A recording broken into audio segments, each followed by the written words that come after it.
Uh, So I have a surprise for everyone. Oh, oh boy. I drew a thumbnail of all oh. characters for the video. I just sent it.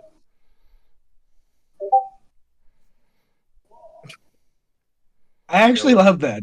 I love that a lot.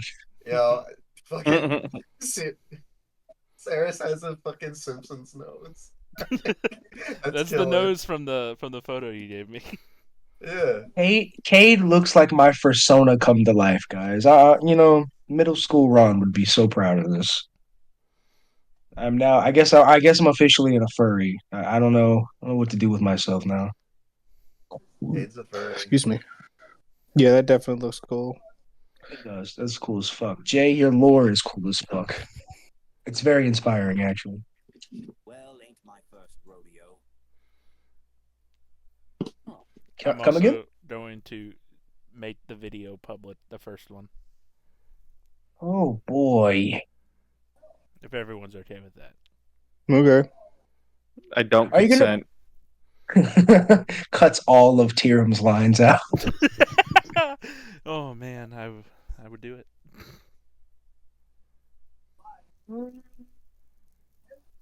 Wait a minute. Wait a minute. Oh, never mind. We had a link. I had a link to it. I was wondering how I had seen the video if it wasn't public, but Ron sent me a link. It's a unlisted video. Ah,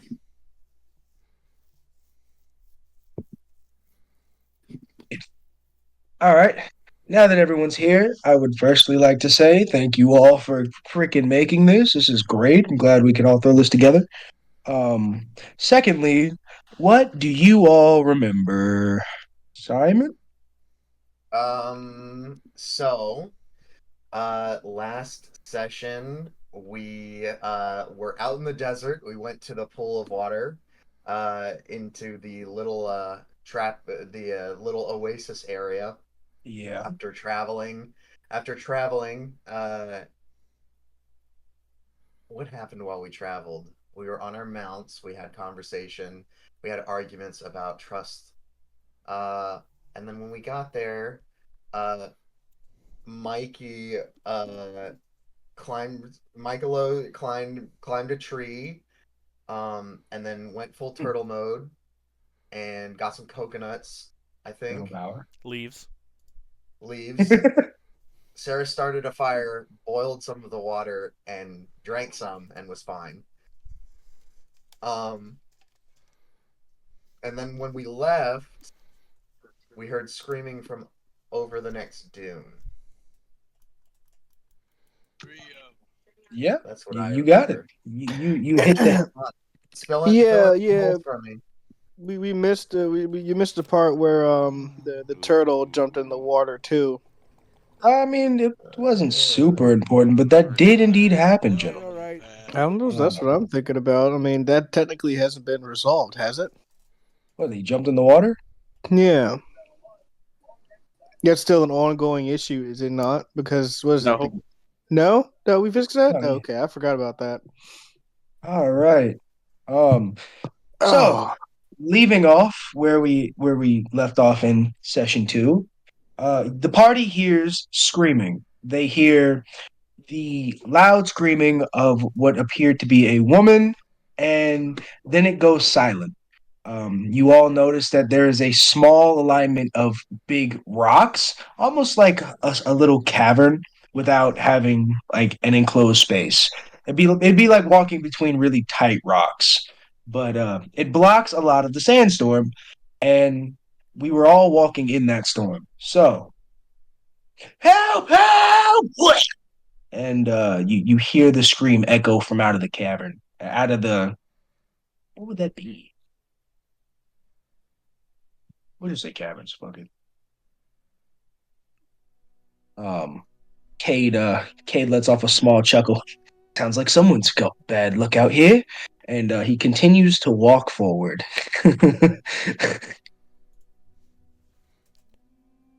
Michaelo is going to follow close behind. Interesting. Uh, Ceres is gonna climb on top of that large rock Okay. with you on top of Bucket As you climb the giant stealthily. rock right here, correct? Yes, All stealthily. right. Roll me a stealth, and you're with Bucket. All right. Do you want me to roll Bucket stealth too? Yes, please. Excellent. Excellent. Hold on, let me pull out my D20. Does Bucket clang a lot? Clanged a lot? Like, does it like like every Well, time it his steps? his stats say that he is of average stealth, because he's got +0 to dexterity. Actually, I need to pull up his stat block. Luna, Tiram, how do y'all feel about the I've got him. screaming? Luna Uh, keeps walking. So Fair. that is on Ceres's stealth. Luna that is minding his fucking business, is what he's doing. Yes. Tiram, Tiram is kind of perplexed at the screaming in the middle of the desert. a 19 and a 13 Ooh. 13 for Bucket? for Bucket. Ooh. You poke your head over the cavern, and you see bodies throughout the catacombs leading to a what appears to be rather large center opening. There are guards, what appears to be many fighters or sword fighters, almost like knights, but not so polished looking. But they are bodies scattered, 6 to 7 men beaten to a pulp. Um, Bucket begins clanking really loud as it's straining to get you over the top of the cavern. And then, Ceres, you hear, what is that? Um, it doesn't seem like anybody knows your location, but somebody is aware. That something is scrambling over Yes, yonder. over yonder. Okay. As you're deciding what you do, you hear you hear some grunts in the distance, but you can't really make out what it is. Hmm. Wade stops his mount and looks back at Ceres. Oh, come on. It's nothing but trouble in them directions. He puts his paws up. Sad to say, whatever's happened over there isn't good, but I don't. Ceres points, like just jabs in the direction and then puts her fingers together and does the little money thing. Mmm. Cade bites his lip, balls his paws up, and he starts rubbing them together. Now, what would my little half pint of a partner be suggesting? He actually starts walking towards your direction. Tiram looks confused, and asks, "Well, what's going on?" Cade, go ahead. Ceres points in the. She's like looking. She's like standing, like crouched over the edge where you guys can see her. And she points in the direction. And then as she points in the direction of the noises, how many does Ceres think are over there? She only heard the one guy, but you did hear him whistle. So you can assume Okay. he has a partner. So she goes she side swipe across with her arm and then puts up 2 fingers and then she kind of goes she does the thumb Ooh. across the neck and then makes a growling face and kind of like little monkey like motion. Cade looks over at Tiram as Ceres is doing that, and he mouths, "Bandits, probably." And he starts walking towards where Ceres is. He's about the same height as you, Ceres, so he's gonna poke his head up over the rocks to see if he notices anything. Cade. Cade quickly drops his head. Oh, okay. That is a lot of dead people. He looks back at the entire party. There are a lot of dead people. He kind of jabs Ceres in the side. Why didn't you tell me there was that many dead people? Shrugs. Luna goes, "We should get out of here." Ceres. Michaelo is Ceres gonna looks- jump on the rock. Oh no. You want to roll me a stealth, or are you just doing it? I'm just doing it. Oh God. Tell me how, as you were walking in the back of the group, how you managed to jump to the top of this rock, Michaelo. How does your ninja skill do that? Michaelo walks right in between Luna and Tiram and jumps over Ceres onto the rock and goes, "What are we looking at, guys?" Okay. So, everybody roll me initiative. And Jesus, have mercy. Michaelo, for your bravery, I'll let you roll me a free perception. Oh, I got a 21 on initiative, Oh, Michelo's going first at that. and perception is a 14. Michaelo, you're on top of the rocks, and you notice that there are dead people on a lot of places. Give me just a second. I am gonna draw these said people. Um, you see guys massacred in these spaces. It looks rough. Do And they in look the like middle, civilians?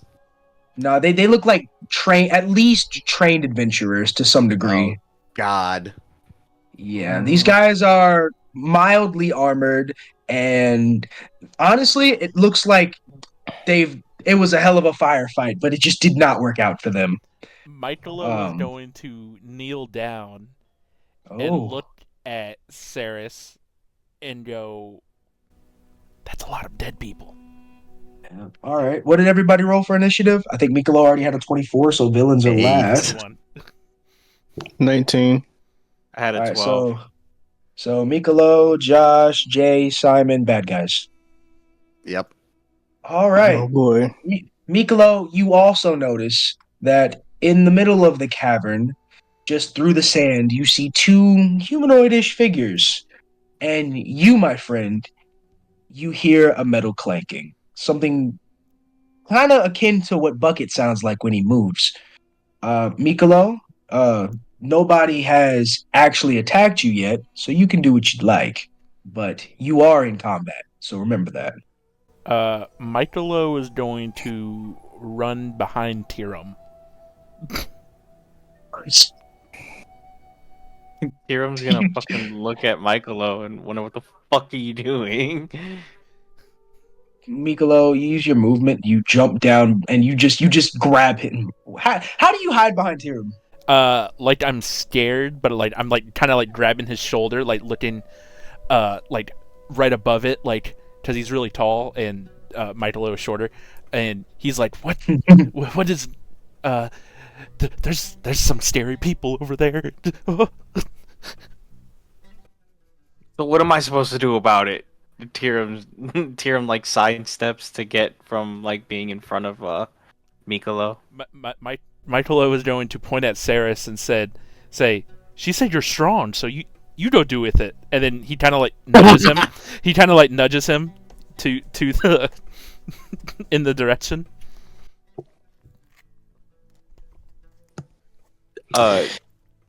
Tiram just kind of like looks forward and then looks back. I'm not getting my hands dirty if I don't need to.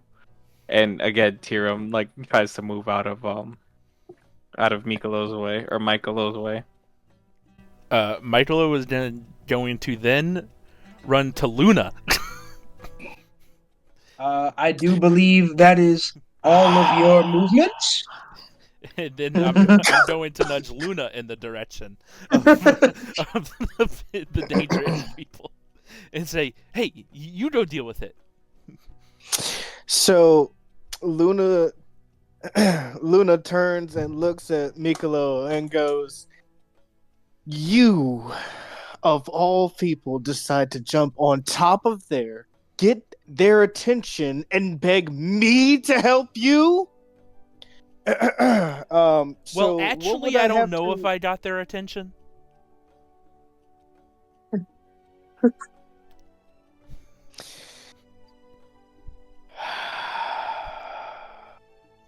Luna walks up to the cavern to walks over to the little thing, the ledge, to take a look for himself because I haven't seen anything yet. Roll me a perception. Where are you at? Right about here? Or are you walking 15. around? Okay. Yeah, that right there is fine. Okay. Joshua, you now see all of the bodies. Even through the sandstorm, you can see the corpses of these defeated heroes. And once again, you hear someone scream out, but it's someone completely different. Ah! Ah! And then you hear the sound of silence followed by a really loud crunch. I turn. I walk away like I heard and saw nothing.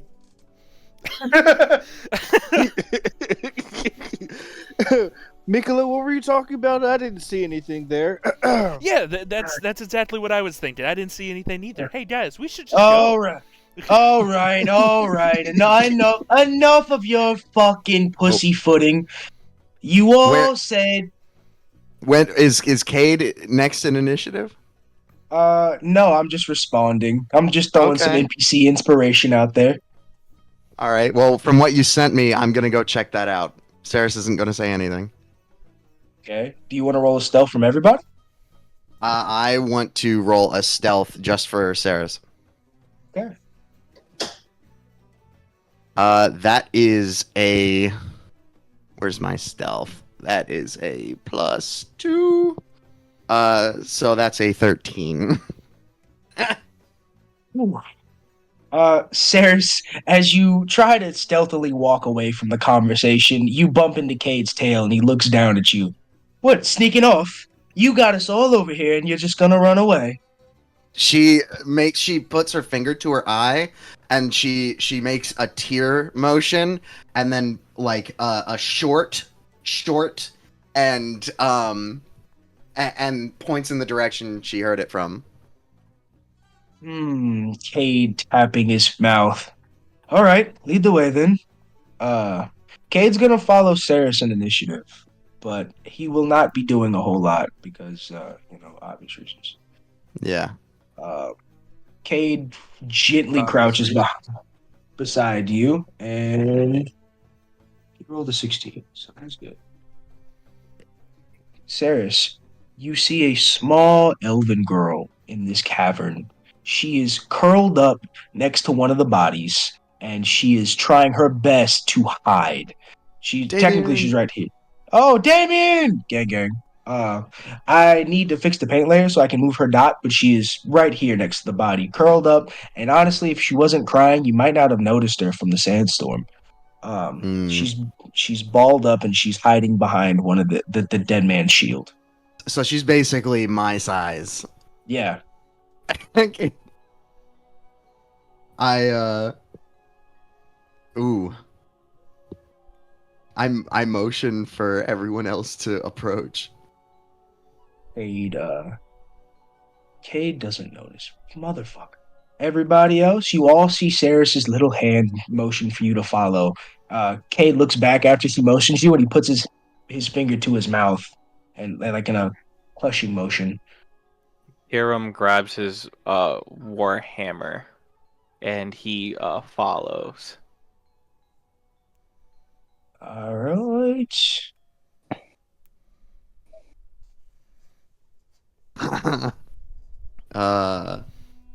Ceres get this girl's attention by putting her hand on her shoulder, or like I'm confused about this initiative thing. Is there stuff going on in the background, or am I still in free movement?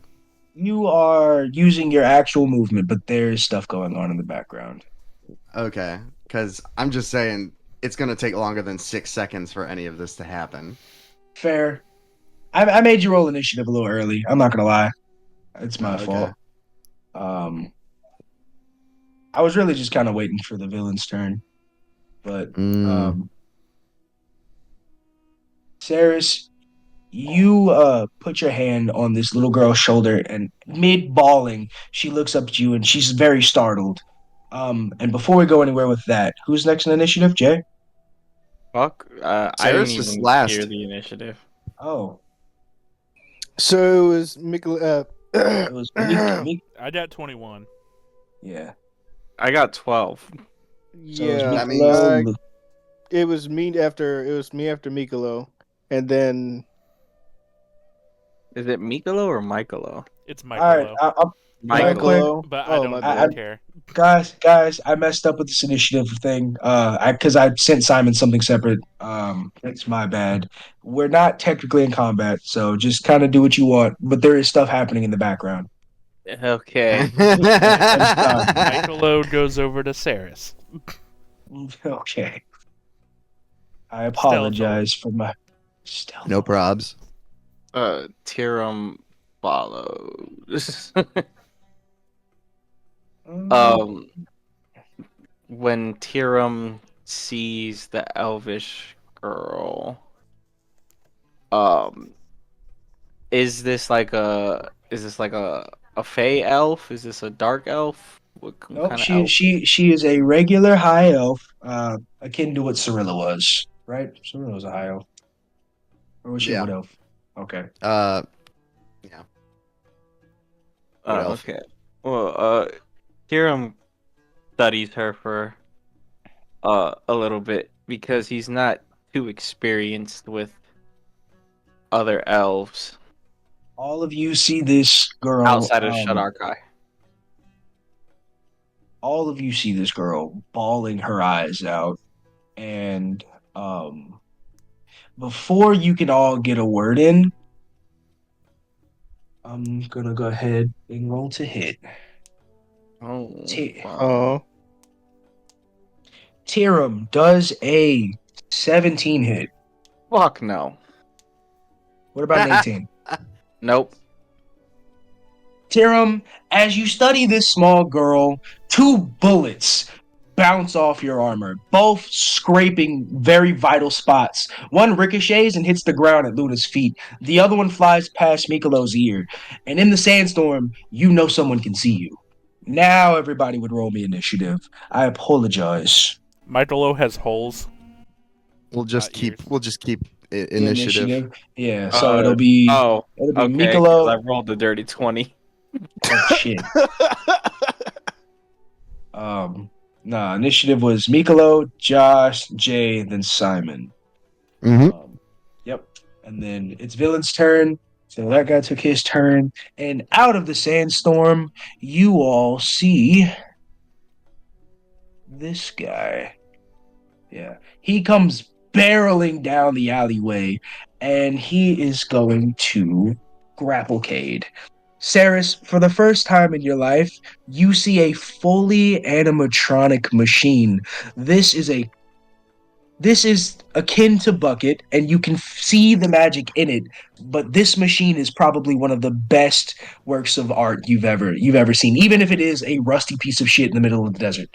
Oh my God, Ceres is absolutely just flipping out with wonderment, but at the same time Ooh, shitting their pants. yeah, because this golem comes barreling straight at Cade and fucking snatches him off the ground. I hate to say I failed my strength check, but he grabs Cade and barrels towards Mikelo. Mikelo, he's gonna throw Cade 10 feet in that direction towards you. Roll me a dex. Okay. As Cade is getting yoked off the ground, you hear a whimper, I got a 9. and he just gets launched. Mikelo, you do not dodge. You and Cade are both prone. Cade, get off of me! Cade is hacking up a lung. You try breathing when he grabs you like that. He looks down. He's like, I'm not used to getting thrown through tables. Top of initiative. Michaelo resents that, You should.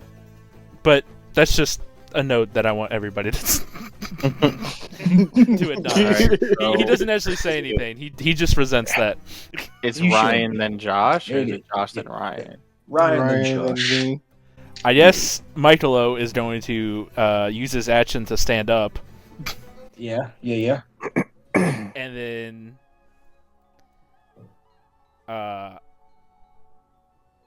he's doing. Am I in range of the golem? Yes, but Cade is in the middle of you two, so you'd be fighting over him as he's laying prone. Okay. So I'm going to impose disadvantage. disadvantage. Yes. Michaelo is going to throw a bonus action unarmed strike. Okay. Sucker punch! Right next to Cade's head. Oh, Jesus Christ. Not hitting him. Of course not. Roll the hit. Okay, well, it's not going to hit. It was an 8. It in fact did not hit. You punch air, and one of the blows feels like it punches the rock behind him. Damn. Wow. Michaelo Yeah. is going to go... I'm still loopy from the throw. Cade laughs from the ground. Sounds like you need to practice more. Michaelo resents is not- that. he doesn't say anything, but I just want everybody to know that Michaelo Get does that on resent the t-shirt. Michaelo resents that.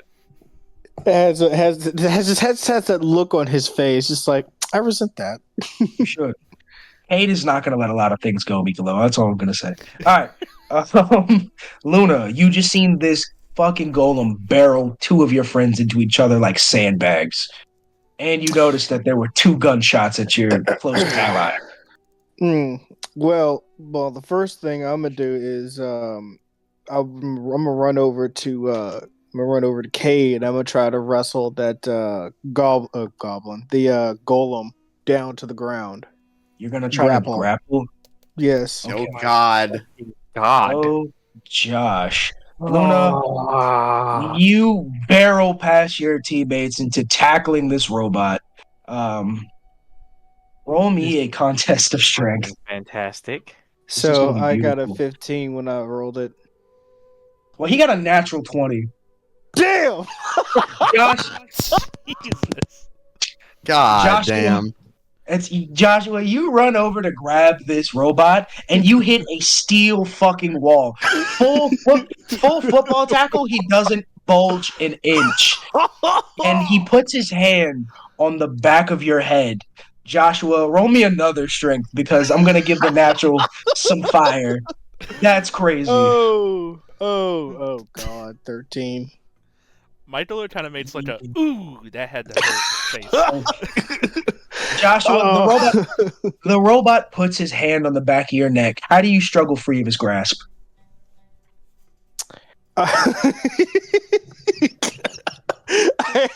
I have my hands, both of my hands on the back or on his arm, trying to break the fingers off while trying to kick him off of me. He, in fact, did not succeed on his grapple. Goddamn 9. But you managed to narrowly escape being handled. Is there anything else you'd like to do on your turn, sir? Stand not too far away from where Kate is still being harassed. Excuse me. Seeing as he's in the middle, there's not much you can go unless you want to back up. Just a few. Yeah, right there's good. Okay. Just backing up for a moment. I'll Because say you're I'm still holding ranged. my nose because I just ran into like Into just a steel. Yeah.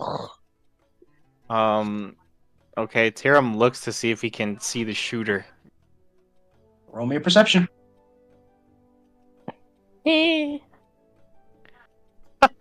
That's a 3. The sandstorm rages on. Tiram. Well, I mean, everybody's in front of Tiram. Tiram is going to run past the little elf girl and put his shield up. How far Hoping- are you on? Yeah, right there. Yeah. All right. And Tiram puts his shield up and he looks back at the party and he says, "You guys got that." Luna yells over, we're working on it. Cade laughs from the ground. I sure fucking hope so. Michaelo goes, I don't know. That's fair. Tiram Ceres? yells. All right, so Ceres, first thing Ceres does is whistles at Bucket and points towards the elf girl. Right. And Ceres is trying to get Bucket to run over to the elf girl and put her on its back. Ceres, On Bucket's back. How do you signal Bucket? You are in the middle of a firefight and a sandstorm. Do you think Bucket would be able to see you? That's a very good question, sir. Can Would you I like roll? you can burn Bucket's action to roll for a perception? Um, what is the minimum perception to pass? 13. 13. All right, I'm It doing is it. it is a little more difficult to see, but I'm not going to say it's impossible, especially since, you whistled. I'm doing it. Gang gang. And that would be a 5, which defaults to a passive perception of 10. Ooh. Bucket does not notice your commands. The sandstorm has it a little baffled. All right. It, Well, it do- Ceres is going to then cast. Okay, quick question. yes. It's been a day since we traveled from the city. You all had a long rest after the premonitions. Cade traveled by himself for a little while, so you are fully restored. Yeah. So we got pretty rough and dirty at the house at the Adventurers Guild. Oh, absolutely. Would there be any chance of any scrap of food that would have ended up on Ceres's clothes after scrapping with those ne'er-do-wells? I feel like Ceres wasn't in the fight enough. Ceres from the top of the stairs gunned a man down. I don't really. Who was on the ground? Who was on the ground? Me. Me, Literally everybody Michaelo, else. pretty much everyone. But Okay. you. But you, yeah. Okay, off of the glistening back, off of the glistening back of Luna, is there a scrap of Oh my just goodness. old food? Hey Josh, Maybe roll his me pants.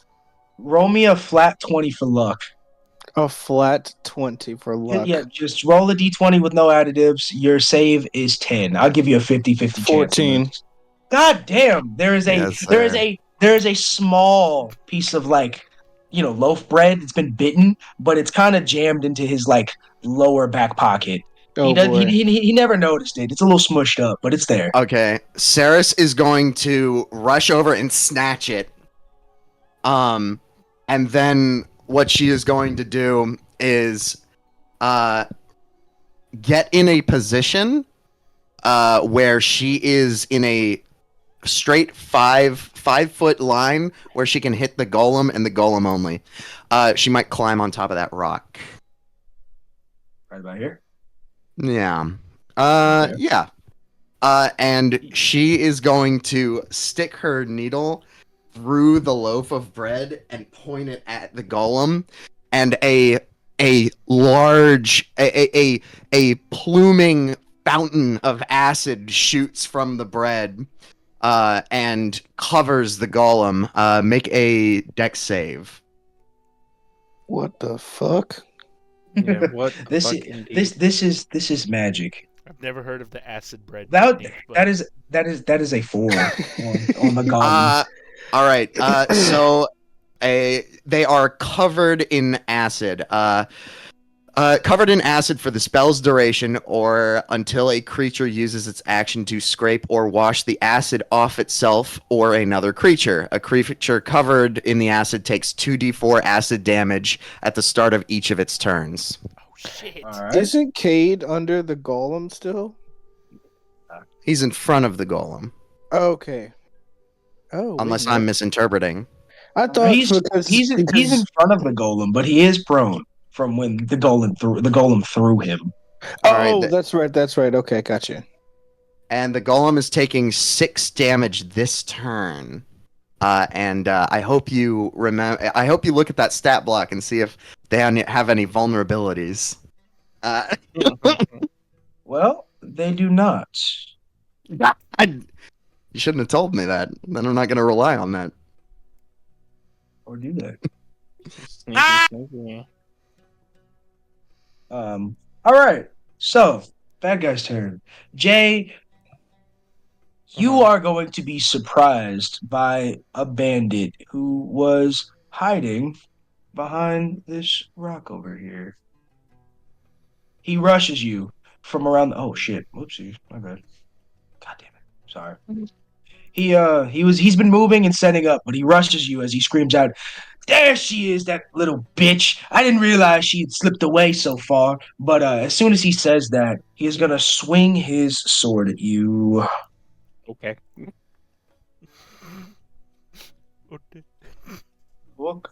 Or not his sword, his great axe. His great axe swings down, and that is a fucking 15 to hit. Nope. It's a good thing he's got Holy reckless, crap. because that means he has with advantage. That is a dirty 20. Oh yeah, that one hits. Yeah, the berserker swings his great axe down at you, and great surprise. Also, you have advantage on him on your next turn. But he swings down his great axe, and it scrapes your armor as it slides off of your shoulder. You can feel the force in your bones. You take 12 slashing damage. That's no bueno at all. No bueno at all. The bad guy's turn, so Tyrion can't do anything, huh? Unless you have a reaction. Not for this. Luna, that is a... That definitely doesn't hit. That also... Never mind. Luna, 2 more bullets whiff your shoulders. Both of them grazing just barely the top of your traps. You can feel the heat from where the bullets almost shot you. They sink into the sand behind you. So I'm trying to imagine where I am right now. You are in the middle of the firefight No, between... no. I mean, like in position. I don't see the little map up there. Oh, there it is. It disappeared for a second. Okay, I'm sorry. never mind. No, it's fine. It was probably just me. Okay, so the bullets just whizzed behind me, right? Yeah, you feel them whiff you, and they were close. It was warm. I turned to the direction where the bullets came, and I tried to see where the shots came from. Are you going to use your action to roll me a perception? Yes, I am. I'm just waiting for you to ask. I got you. So 18 plus. Oh. Where is perception? P3. So 21. So just what did you call it? Yeah. So I rolled an 18, and then I'm looking at the perception. It says plus 3. So 18 plus Okay. 3, 21. Yeah. Yeah. Mhm. Josh, you notice that at the far end of this cavern through the sandstorm, there appears to be an elven silhouette hidden in the sandstorm, but you know there's someone there. You can see them. You have a direct line of sight at your shooter. Okay. Well, so Luna yells to everyone else, "There's a shooter far off in the distance. Get behind the rocks." Kade uses his action to get up as Luna yells. Yeah, that seems like a good idea, but I'd rather just move away from this gentleman. He's kind of like scurrying towards Ceres as he holds his fucking neck. He makes this little dash. Opportunity attack? Yeah, I was about Yeah, to say. I was. You guys Or need to did let me or get did the. he disengage? Did you disengage? Oh no, he got He- yeeted, remember? He did get yeeted. He used his action to get up, and he's using his bonus action to disengage because he is a rogue. Yes. Oh, yeah. Thank you, gentlemen. I appreciate you keeping an eye on me to not have any bullshittery. Disengage is not a bonus action. Oh man, fuck. That's insane. It's an action. Yeah. You're hold up. Give me just a sec. Buffering. Also, all of you roll me a perception. Just at the end of the initiative. 3 perception? I have to roll Excellent. another one after I Nat just rolled 20. 10. 10. Wow, 9. All right. So, Tiram, you are the only one to notice that there is another shadowy figure above the rocks in the group. You are engaged in a fight. You don't exactly see where it slips off to, but you know there's another person out there. That's fucking fantabulous. That's terrible. Whose fucking turn is it? It would be Michelo's.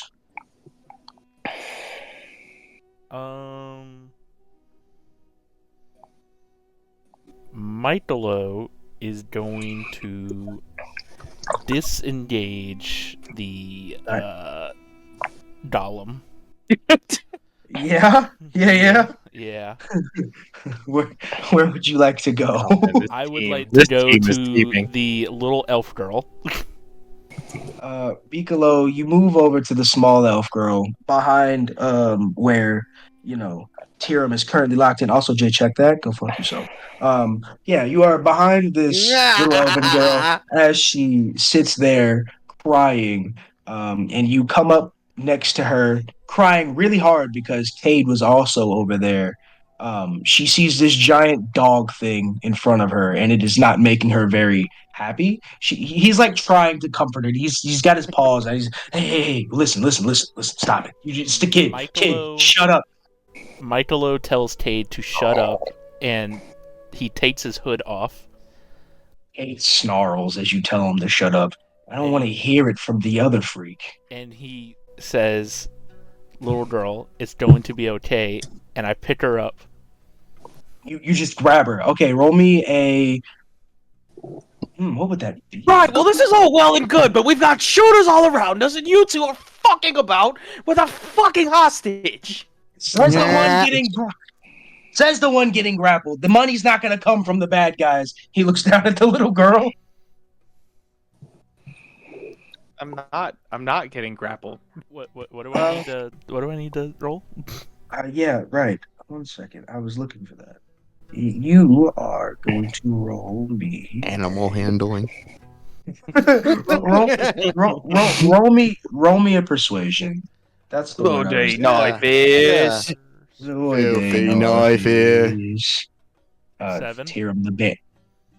This little girl sees a giant dog and a giant turtle, and she is already having a really bad day. This little girl resists you, and she does not want to be picked up. She winces and she pulls her shoulders back, and she continues crying into the shield she was hiding under, next to the dead body.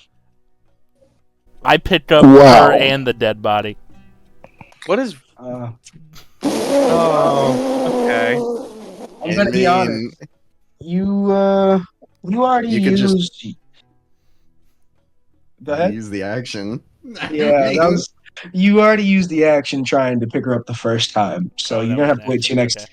Yeah, because you were trying to be calming and trying to convince her to let her be picked up. You could have just rolled the strength and grappled her. Grabbed her. Well, yeah, you told but me to roll a persuasion. I just wanted to pick her up. Oh, fair. If you want to just roll the strength check instead, I apologize. I didn't realize that you were just gonna grab the kid. I thought you were trying to. My bad. Okay. It doesn't matter. It's not like she's. Well, the little she's girl, just an elf girl. She rolled a 9. Yeah.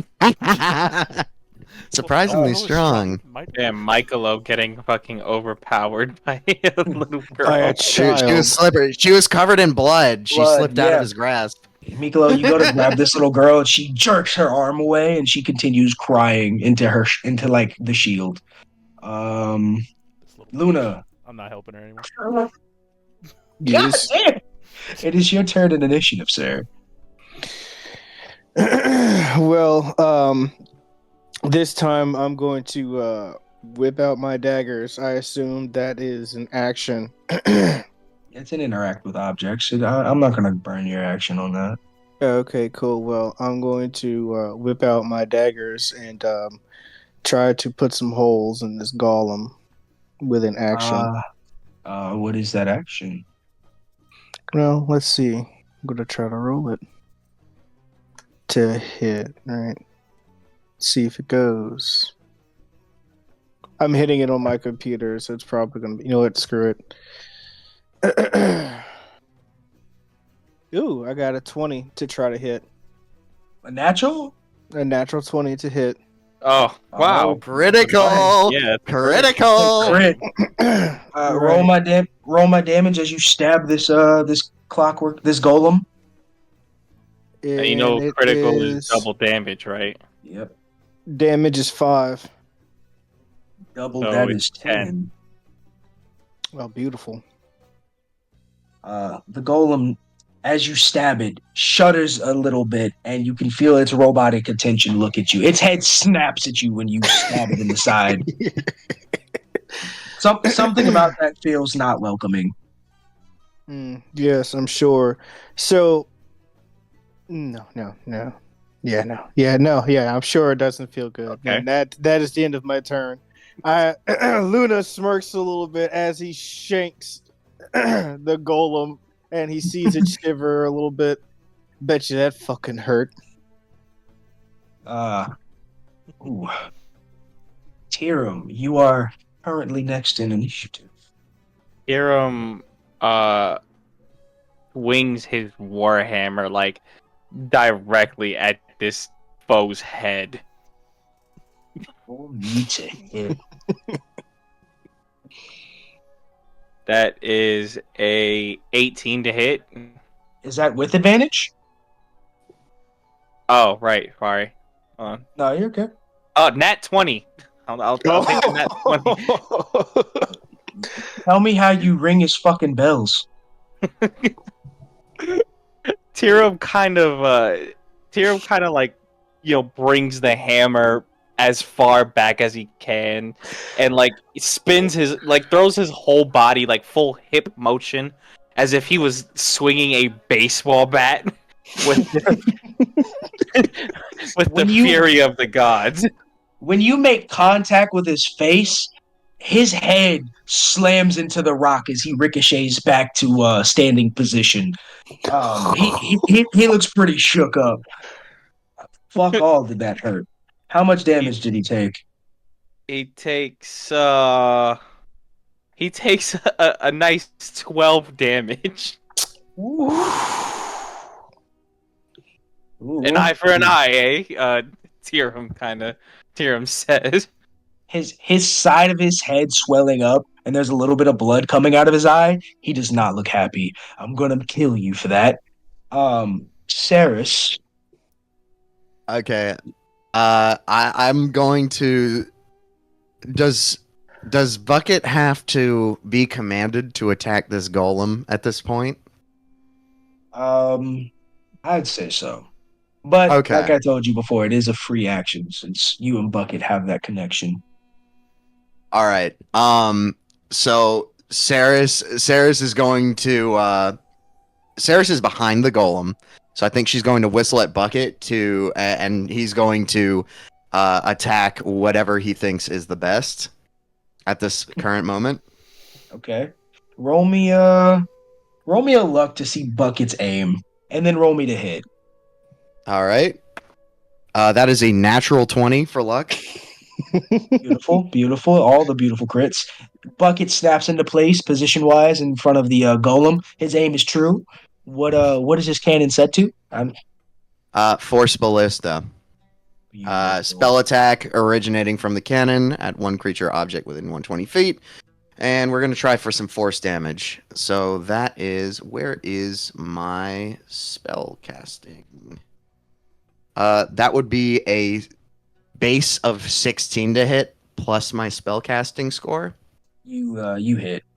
Okay. And that's going to be 2d8 force damage. That's a d6.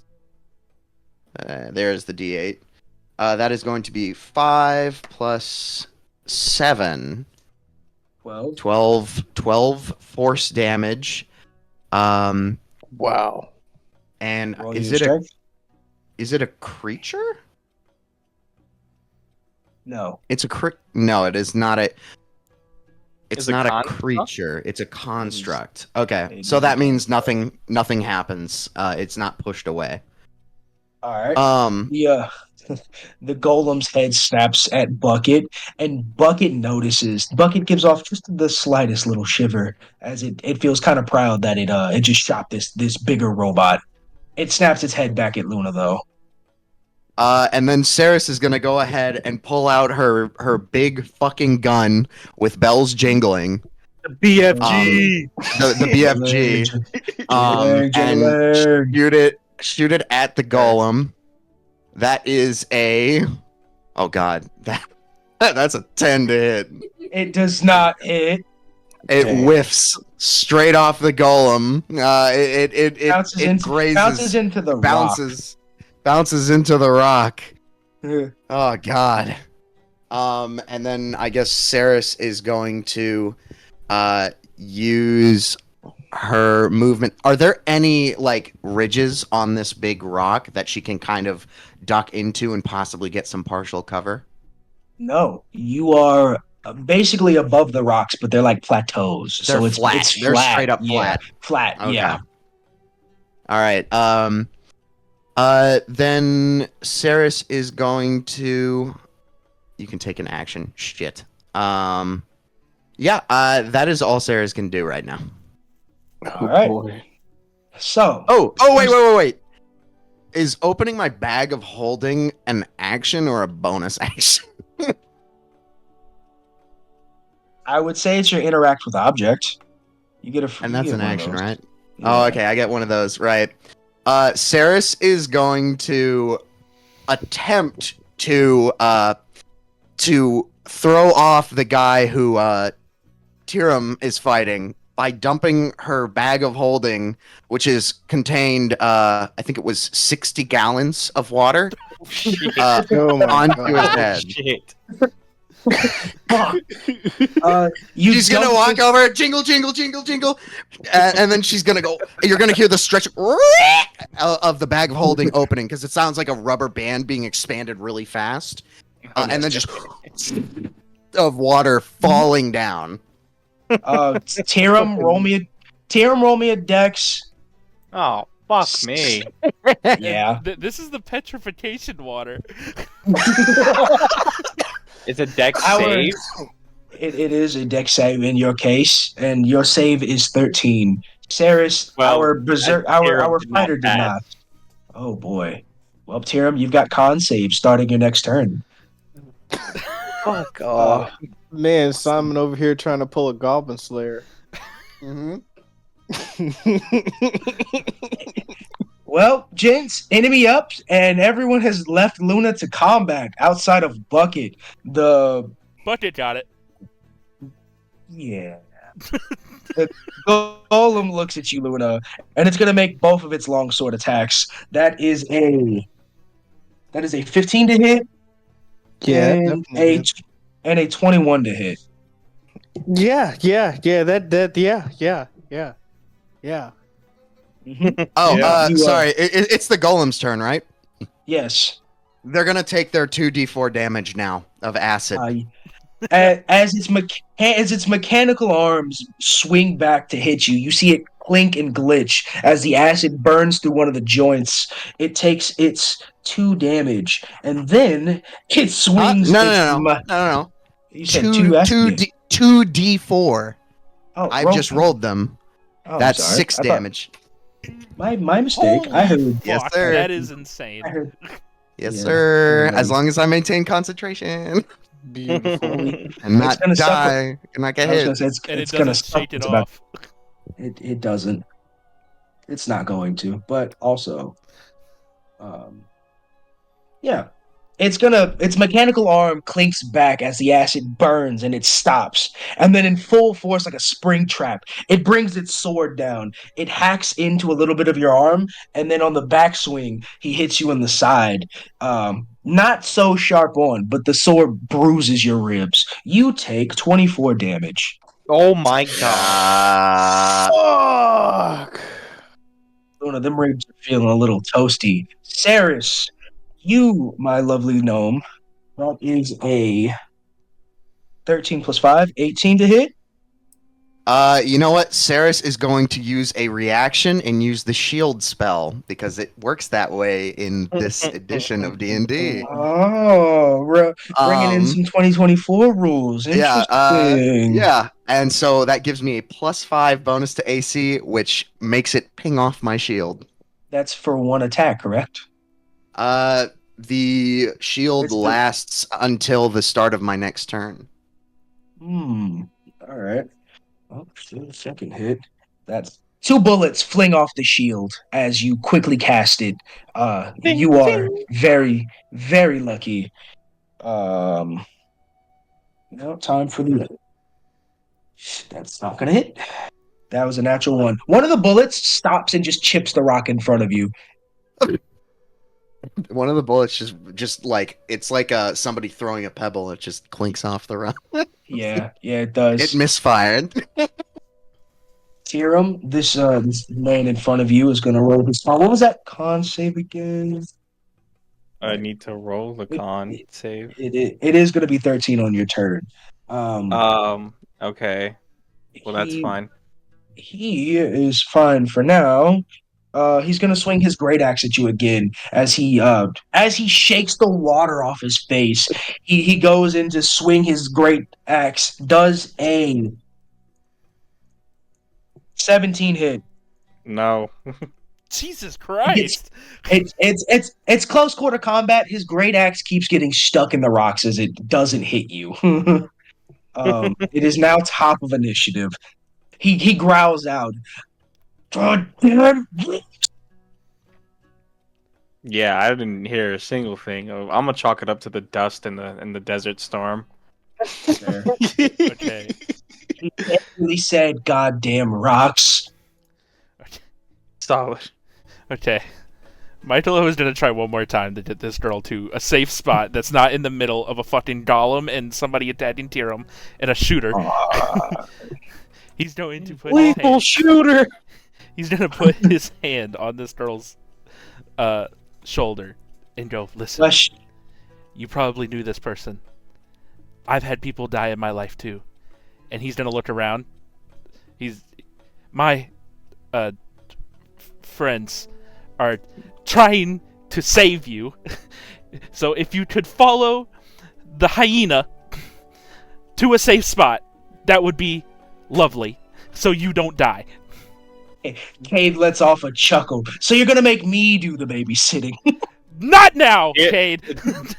Tiram holding up his shield to block the incoming attacks as he looks back. Less talky, more doughy. The berserker looks at the small girl. Once I get past him, I'm coming to you. The little Luna girl yells off in the distance, "Somebody fucking help me!" as I'm fucking bleeding. And Michaelo is going to go. But for now, I have to go help my friend. And he's going to run over to the golem. Michaelo, your words have inspired this little girl. Where do you run to? This side or this side? The other side was fine. Yeah, right there. No. All right. No, other side. Yeah, right there. Okay. And, that can be my action. Can I just do a bonus action now? No, you yeah, you got a bonus action. All right. I'm going to flurry of blows this guy. Roll me to hit. That's a 13. It does not hit. You And keep punching steel. Your hands sting as they pound the golem. Its head snaps at you. Its eyes glow out. And then you hear what almost sounds like robotic laughter. It snaps its head back in Josh, and his eyes turn red again. Oh. That's great. I looked at Luna and I go, uh-oh.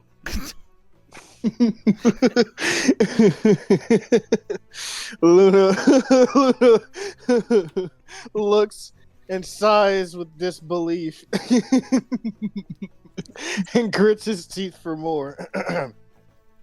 So I'm going to use Primal Savagery, and I'm going to roll to hit the golem in the chest with Primal Savagery. Roll me to hit, boyo. And I got that is a fucking 12 plus 5, 17. It hits! It hits! Perfect. All right, now I'm going to roll damage. Yes, you are. And also, what does this attack look like? 5. So, how Primal Savagery reads, it says, you channel primal magic using your teeth or fingernails to sharpen. Ready to deliver. Yes? I know the wording. but how does Oh. Luna use it? How does this look for you? Okay, well, so I'm holding myself where you said the sword, the sword hit me in the chest too, like bruised me Yeah, in my chest. he smacked you in the ribs with his sword. Yeah. So with my was it the right side of my ribs or the left side of my ribs? Right side. Right side. So I'm using my left hand to hold the side of the ribs that just got hit, and as I'm using primal savagery, my right hand, sharpens up, and I make the jab, and I stab him in the chest with it, and I do five damage to him, and I rip it out. Hey Josh, quick Yes, question. Personally, how much combat has Luna really been in? not much, All right, not much at all. you roll me that wisdom save, bud. Wisdom save. Yep, you got a DC of 15. Where is the wisdom button? Oh, with DC of 15. Yep, you got to You have roll to higher beat. than a 15. Okay. So I got an 11 plus 3. That's a 14. Ooh, well, boys, Joshua, as the pain stings in your side for the first time in your life, you feel your blood curdling. You feel I hate an Oh, that word. immense, shit. huh? I hate that word. Yeah, Curling. Hurdling. curdling. Mm. You feel an immense pain course throughout your body. Your bones ache. You feel yourself growing as something wild, something monstrous Oh rips its shit. way out. Oh Fuck. fuck. Cade, Cade and Michaelo both watch as Josh begins to peel the skin from his self as he Oh. starts Ugh. swelling in size. Joshua, this is the pain. This is the most pain you've ever felt. Your ears begin to sharpen, your fur, your hair begins to turn into fur over your body, and then you all see it. Joshua, you let out a blood-curdling roar as you have, There it is for again. the first time, turned into a were-tiger. Your white fur glistening in the desert snow with blue stripes. You are in immense pain, and you have immense bloodlust. And I'm gonna be honest with you. The robot's there, but Mikolo is closer. Michaelo's gonna throw up from just watching what he just watched. Is that Oh, Josh's turn, or does he have more to his Josh, turn? nope, that is Josh's turn. You have, for the first time, successfully transformed into a were-tiger, and Uh-huh. you are pissed. Mm-hmm. My con save was 18. You're good. You're super good. Wow. You've got to make two more con saves, by the way. That's If you, kind of gay, but all yeah, right. if you fail both of them, there will be consequences. You can blame Simon for that. Tiram You can blame Simon for that. Tiram is going to strike with his warhammer yet again. This time coming from a lower angle. He's gonna try to uppercut him with the fucking hammer.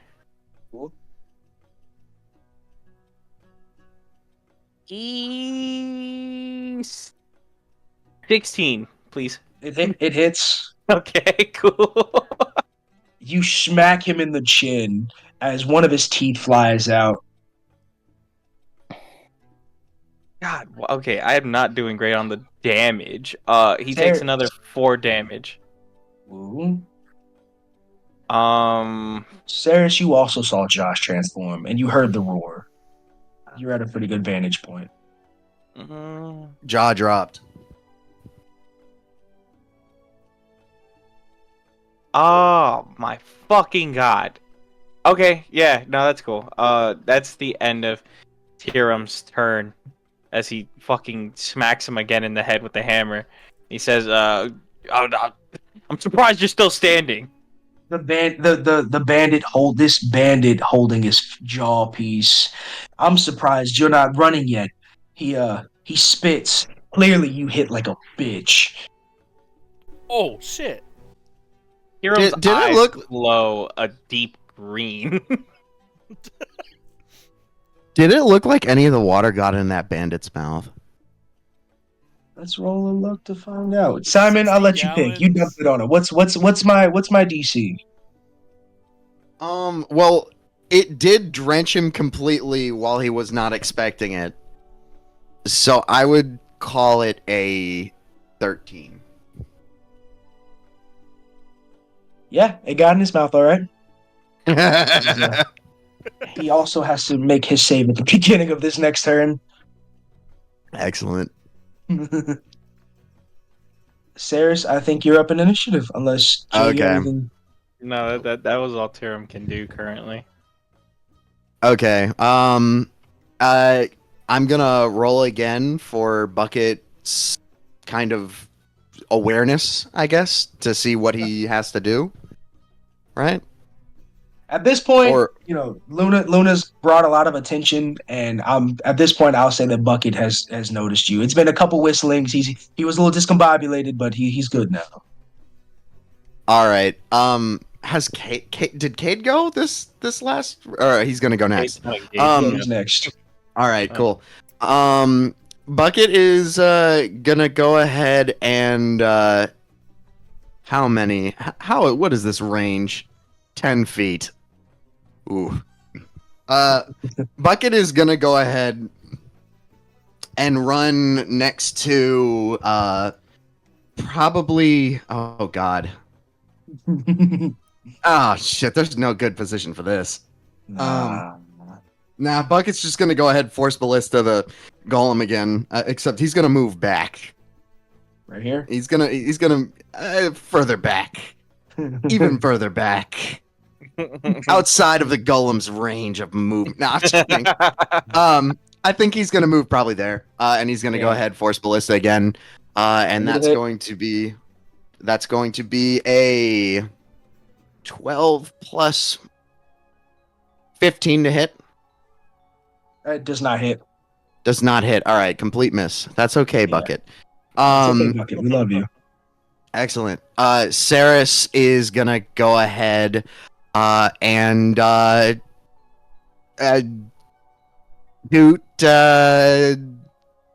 the goal. No. She's gonna aim and shoot at the guy that shot her last. Can she see him? You can see this elf over yonder, but it is still at disadvantage because you are both on top of the rocks and it is in the middle of a sandstorm.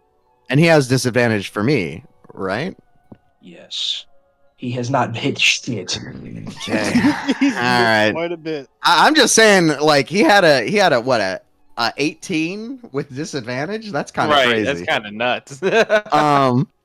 But Ceres is gonna go ahead and shoot the guy right below him, right below her. She's gonna shoot at him. Right. And that is going to be a 18 to hit. Oh, certainly hits. And that is going to be a total of 9 damage. And also, they are now vexed, which means I get advantage on my next shot against them. Ooh. Vex is also, check your guys' equipment. Vex is also new in D&D. I'll have to read up on the 2024 Equipment. Yeah, look at your items. So on my pistol, under notes, it says Vex. And if you look up in the rule book, if you look up in the rule book, Vex, when you hit a creature and deal damage, you gain advantage on your next attack roll before the end of your next turn. Okay. Yeah, Tyrum. And remember that, Ron. Remember that, Ron. If you want to fuck us over. I'm listening. All right. So yeah, they took 9 damage. Ceres is going to use her bonus action to reload.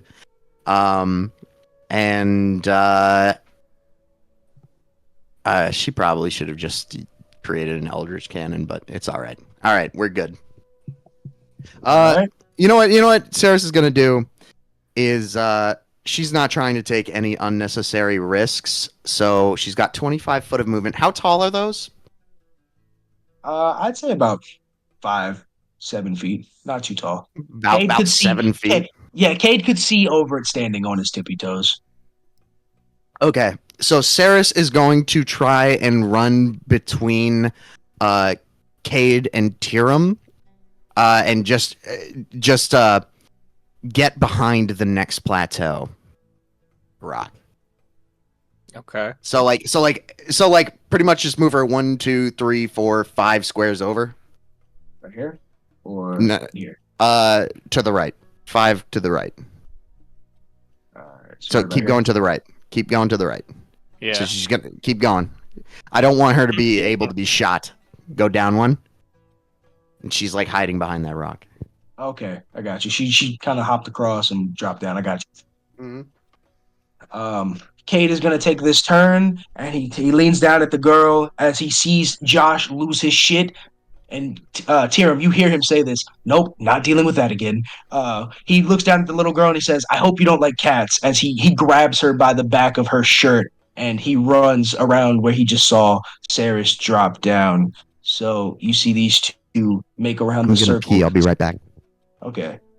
I'll have my headphones on. I can still hear you. Okay. Tiram looks back and sees the giant Josh. fucking bear tiger. He is pissed. What in Hydros' name?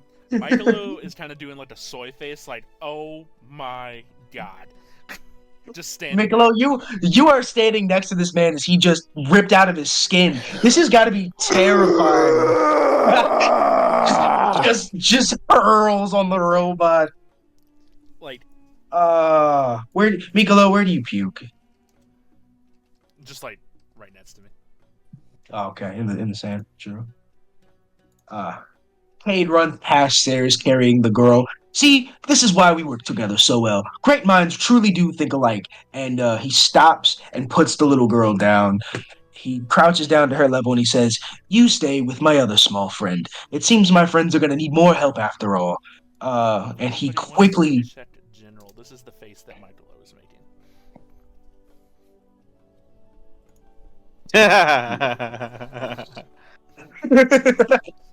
Cade is going to use the rest of his movement to scurry back into battle, and he is going to stop right about there.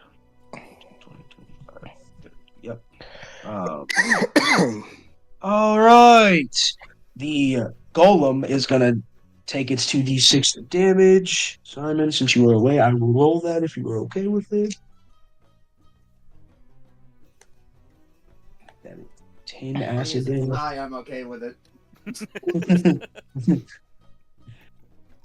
He takes 10 acid damage. Yeah, I'm okay with it. Yeah. Hey, so I have a question, right? So I'm looking Yeah. at Primal Savagery, and it says 1d10 acid damage. So does that also put on acid damage too, or does that not? No, it's like it burns when your fingertips or your teeth sink in. The spell I'm using is Tasha's Okay. Caustic Brew. It literally in the text. It says Okay, cool. Thank you. And Simon's got amazing luck with not losing that concentration in this battle. So, Yeah. all right. So Ew, first things he knows first. It's battle smarts. It's battle smarts. There is now another enemy who has been running around. He is not that one. This gentleman. What the fuck? Did you put them on the same layer? I did Damn. not. Yeah, they're good. All right. This gentleman has been sneaking around. He is just about here, and he sees Josh wear Tiger out. No remorse, no Is this the hesitation. same guy that Tiram saw way back? Yes, this is Okay. the other shadowy figure. This is an Aarakocra. Josh, not that you're very sentient right now. There is a giant bird in front of you in the distance. Sounds like he- dinner. Sounds like dinner. Well, he sees this giant cat thing pissed off, and you know what he's gonna do? He's gonna shoot the fucking cat twice. Josh, gonna roll 2 to hit. So because he's shooting, does that mean that I'll know that he's there? Yeah, Okay. he's Yeah, giving. He doesn't have no silencers on the blicky. No, that is a 23 to hit and a 11 to hit. All right, so let me ask you this, because if it's an 11 to hit, I'm fucking dead. No. It's not your damage. It's just your AC. That's the hit. He hit you. Yeah, he shot you twice. Did it beat your Oh, AC? okay. Yes, both of them did. Yes, 11. Okay, so Oh. 11 beats your AC? Yes. all Not right. everybody No, has like 24 AC. Mind you, dude. Mind you, I have no armor on. I am Yeah. shirtless. this is true. That's your Oh, fucking Josh. fault. Josh, you take 7 piercing damage. Well, then I'm down. Unless for some reason when I transformed, I got my health back, but I doubt it. I don't think I gave you. Let me 1 second to double check his stuff, gents. Because I looked at it and it didn't say anything about that. I don't No, get health any bonuses. bonus In your He doesn't stuff. get any- inventory, He do doesn't you get have any. any? No. Ron set something up for me and he sent it to me That's his over ability. message. Yeah, no, you don't get any health bonuses. No, nothing like that. So I'm down. But Do you have armor in your inventory that you were trying to wear? Nope. no, Oh, he okay. is he's a hobo from the mountains. I see. No, not a hobo. Well, I mean, I guess I am a hobo now. A wanderer. A wanderer. yes, a Ronin, if you will. Maybe Ronin, we if should you get will. some fucking armor. Joshua, at the moment that you transform into this raging beast, you take 1 bullet and it pierces your shoulder as you fall unconscious. Well, that was Michaelo, anticlimactic. Can uh, can I You're help him very at lucky. all? Like, can I Uh, get him back up? You can try to medicine him. Medicine check. wait. Let me check something really quickly, if you will. Give me a second. Stabilize. That's it. Well, I would have to be in the down phase or succeed a couple of rolls Josh, while I'm down to get that, wouldn't I? Josh, your Well, AC is you would. Josh, your AC was 11, right? Yes. All right. This is what I'll do because it's not something we actually use often. But you can use the help action on your turn, Michaelo, if you'd like. Help another creature's ability check or attack roll or administer first aid. Yeah, that's Um, stabilize right there. He has yeah. to do it. Succeed in a medicine check of. I don't know what the DC is though. Let's just hold up. Efficiency. Can I use it as my bonus action? No. No, it'll be I an think that's a action. full action. It is a full action. As long as he succeeds his death saves, he'll be fine. This is true. All right. Josh, you got hit with the blicky and you are falling unconscious. Michaelo, you can stabilize him to stop him from dying, but you'd be burning in action. And also, it is still the Probot's turn. He's going to take both of his longsword attacks on you, Michaelo, since his primary opponent just dropped after some weird shit. That is Or he could fail 2 death saves automatically. Feel the anger inside. Player kill wrong. What? No, I'm just kidding. Michaelo, Feels the that darkness is call. that, my friend, is a fuck. I keep losing these stat blocks. That is a 24 to hit and a 16 to hit. The 16 doesn't hit. Lovely. You take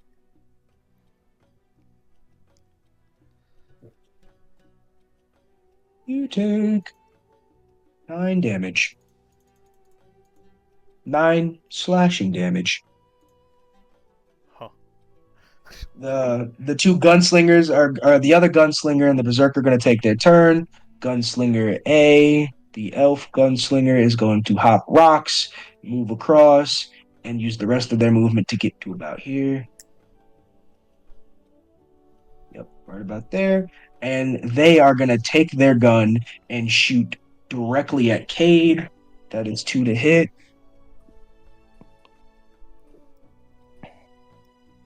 Tiram, you hear whimpering as one of the bullet pierces Cade's shoulder. Alright, fuck! The other one hits the dirt, and the berserker at the same moment is going to recklessly try to grapple you. So that is 2 contests of strength. Alright. It's basically in strength with with advantage. It's 1 contest of strength. What'd you say the con save for Constitution was? Oh, 13. I got a 13. All And right. then Well, you need a contest of strength, you said? yeah, he's gonna try to grapple you. He rolled a 15 with advantage. I rolled a 16. Wow. Tiram, the berserker, a little hazy, a little shaken up and missing a tooth, charges you as he grabs you by the hips, trying to take you down. How do you stop him from taking you down? Tiram breaks the guard and then headbutts him with the helmet on to push Ooh. him back. You hit him square in the nose. And what fucking? His nose is leaking as he looks at you with murderous intent. That is top of initiative. Also, Well, failed his second con save, so he will not be doing a whole lot of running it out.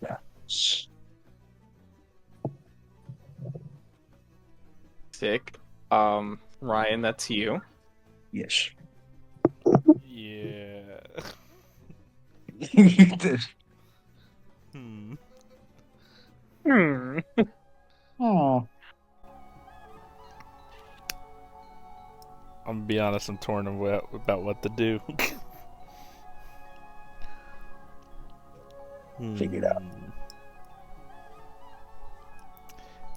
So, can this Golem see in darkness?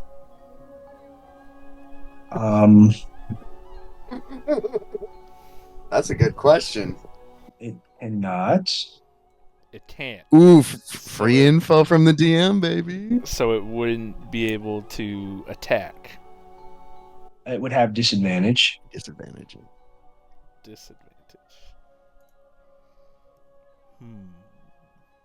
Michaelo throws cloak over the fucking robot's head.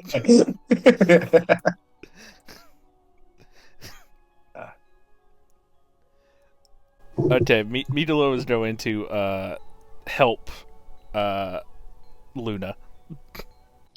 All right, Luna, you are stabilized. You are stabilized at 1 HP. Okay, so here's a And- very important Ooh. question: am I still an enemy? Yes, if you Yeah, would that's let me what finish. I'm thinking. Oh, okay. If you would have let me finish, Joshua, you open your eyes like sandy cheeks, wondering who the real Dirty Dan is. Oh, fuck. I also Oh, have another no. question. I have another question. So, can I still control how I want to attack people? Yeah, you can choose however you want to attack, but Cool. just know that the closest being is definitely the one that literally just laid No, hands that's on you. completely fine. I know. I know. I know. Oh, I know. I know. All right, So, Michaelo, go ahead, you used Ron. your. Is then gonna go into his shell. But you just heal him and drop. Yep. All right, So that adds +4 to my AC. smart. Wow. Well, damn. That puts him. Yeah, that puts him up. Yeah, that puts him above me. Yeah. Like he's probably like a nat. You have to roll a nat 20 to probably crack that shell. Anyway, I have a pretty sure 21 that's it. AC right now. Oh, free info from the player. Interesting. Yeah, free info from the player is crazy. Crazy. that's beautiful.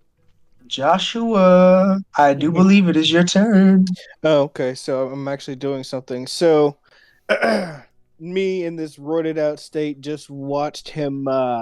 Wake you up.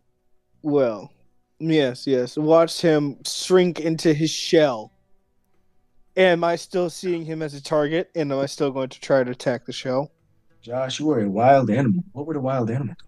What would a wild animal do? In a case like that, I'd be very confused. And if Pick him up I'm and throw him. You also have an astounding amount of bloodlust. Like My- you are right, so I'm looking for something that's probably blood that has Moving. that's moving, bleeding something, Yeah, So well, if Michaelo, so in terms of what you asked, Michaelo just sunk into his shell and dropped, and there is a robot that is glitched out beside you. But Michaelo is I don't thinking in his think head, I'm a rock, I'm a rock, I'm a rock, I'm a rock, I'm a rock. I am the I rock. don't The rock think is me. I am a the rock. wild The rock is animal me. would take interest in. You cannot have my booty. you are a giant cat, Josh. I would like to. I would just say, like, imagine in throwing a a yarn rock. ball. Bro, just fucking do something, bro. I'm about to. I'm just Stop curious. thinking. I'm sorry. Do what you will. I'm just trying to Now- figure out how exactly being Joshua- an enemy would work. Okay. Do what you think is most likely for a giant cat to Who's do. angry. Who's That's angry, what you not want. curious and playful, but angry. But angry, probably Angry try to even. smack the robot. So Yeah. then fucking do it. Smack the Okay, robot. fine. Fine. So in fully changed, I would try to claw it then. All right. Roll me to hit. I'm rooting for Josh. I really am. 14.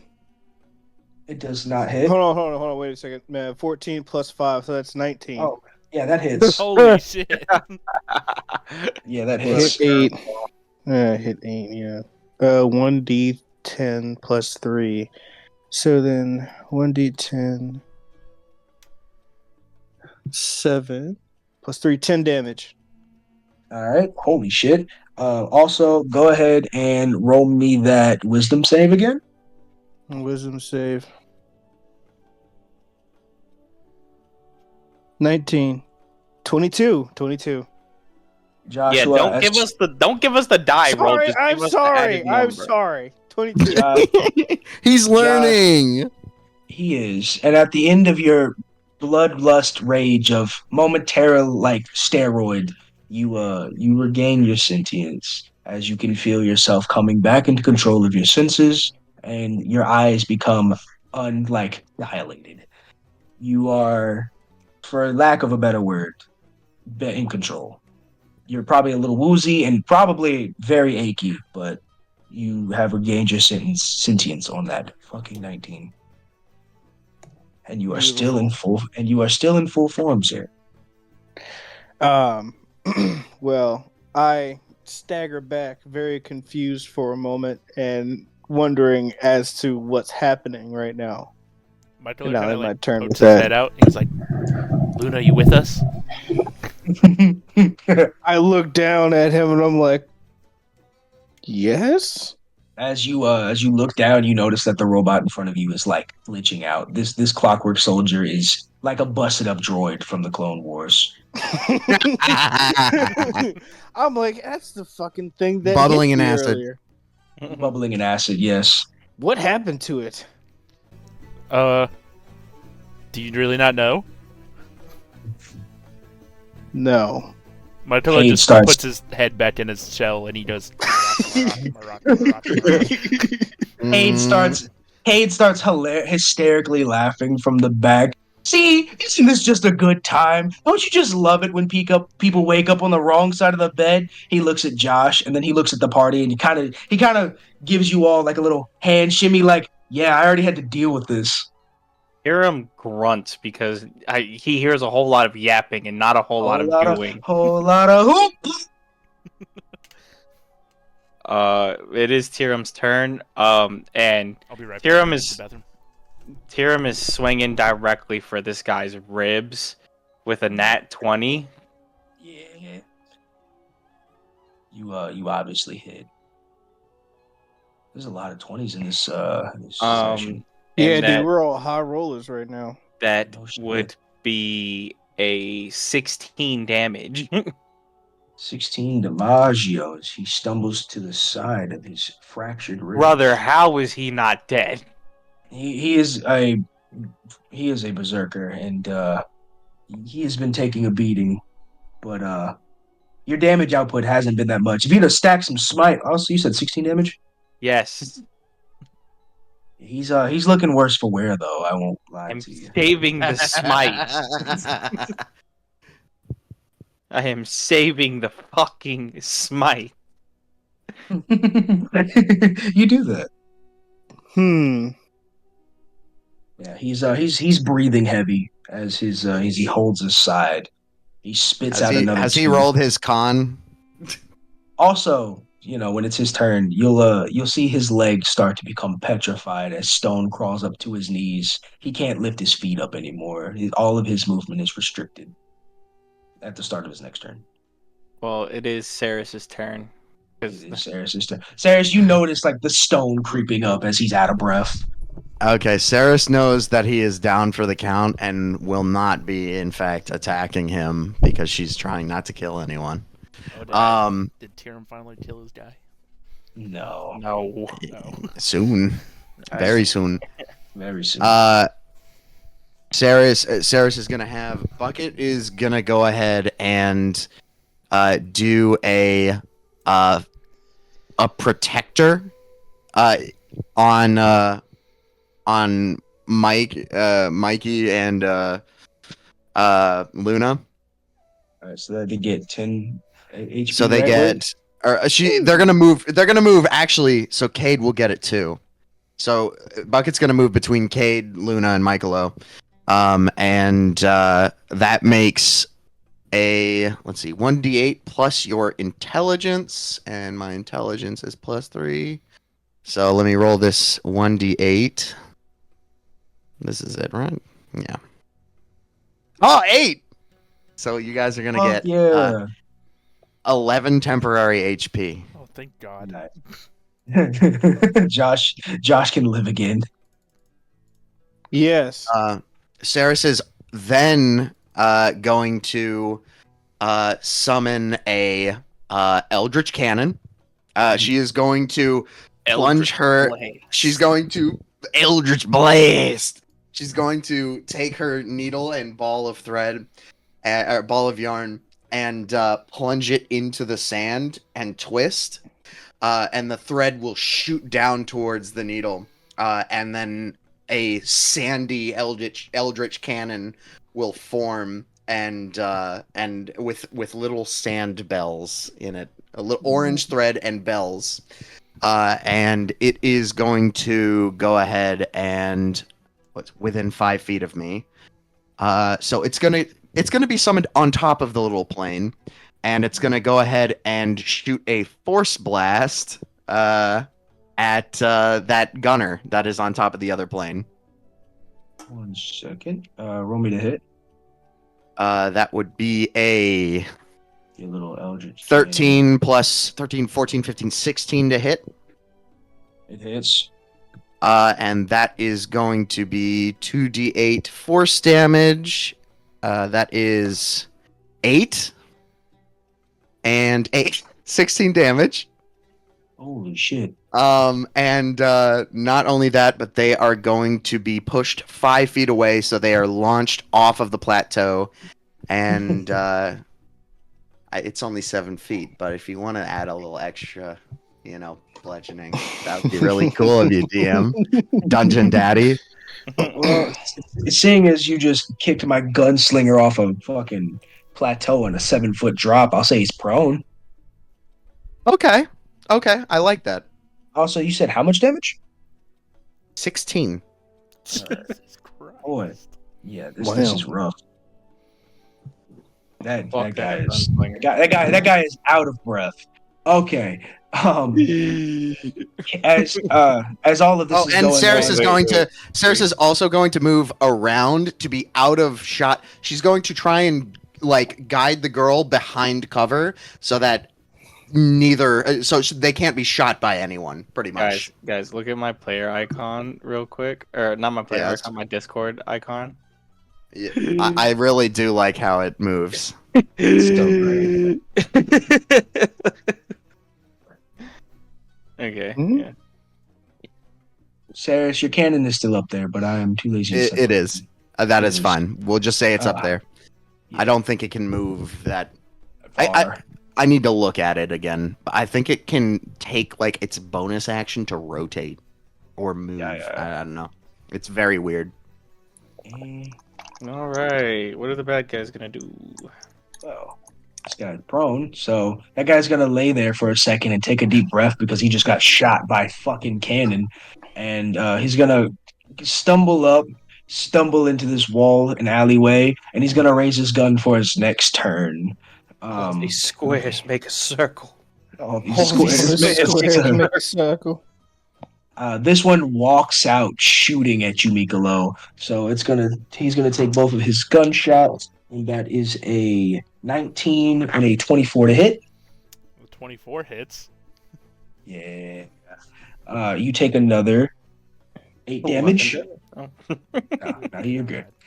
The berserker is really hurt, and he's actually going to go to run away. When he looks down at his feet, Tyrion, you see the fear in his eyes as he realizes his up to his knees are petrified in stone and moss. He looks immensely scared. So what does he do? He's going to swing his great axe at his leg and try to break the petrification.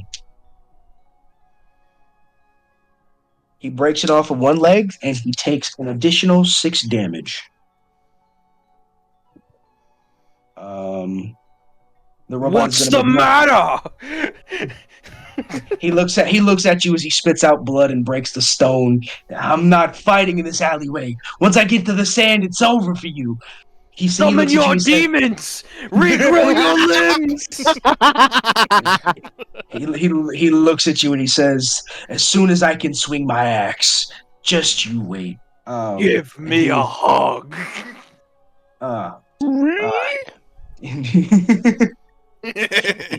His movement speed is decreased by half since he broke one leg free, and he's gonna drag his leg behind him out to the sand. You get So an he opportunity just- attack. okay. You get an opportunity attack. Jeez. 17. It hits. Tiram is gonna aim for the other leg. Tiram swings his fucking warhammer with all his might at this guy's last stance. Says, "You're not getting away that easily." And it's gonna be a nice crispy 6 damage. 9 damage. Damn. He drops to his knee as you shatter his other leg free with an immense force, and he coughs up blood. Also, I imagine you walked him down, right? Yeah, I did. Who walked him down? You walk behind him. How do you approach him as you get ready to swing your Long, axe? slow strides. Hiram slowly raises the warhammer above his head as he's walking towards his His quarry. his crouched quarry, and His prey. he says, "You think you can just run around here murdering whoever you want, and you're gonna get away with it?" He whimpers out, "I'll do as I very well please. It is the right of the strong, after all." He kind of like whimpers down on his knee. He lets out a deep. A man of principle. A man of principle. Tiram brings the hammer to its peak, and his eyes glow with a radiant neon green. "You know nothing of true strength." One hand, two hands. 2 hands. Ooh. Tiram is just having like his lore moment here. Everybody else is struggling. He's Hiram's having a power trip. Fucking Is hell! he You smiling shatter through this his. whole thing? I imagine him Tiram's- smiling. Tiram's got a helmet on, so that's up to him to disclose. Oh, Tiram is dude, he's not got a smiling. fucking He is boner. Tiram is furious. After hearing that sludge coming out of his mouth, or after being hit, that's the question. As you strike him in the leg, he looks up at you, says, "I've been fortuitous all my life to have never run into any monsters like you." He holds his knee as he is down on one knee, shattered leg bone, concussed, bleeding from all manners of his face, swelling out the ass. This man he's seen better days. Ceres, if Tiram doesn't have anything else he'd like to do, I do believe it is your turn. Yeah, Uh, Tiram is out of actions. I think Ceres is like I'd like to say that Ceres saw this happening and she's and in her mind, he is strong.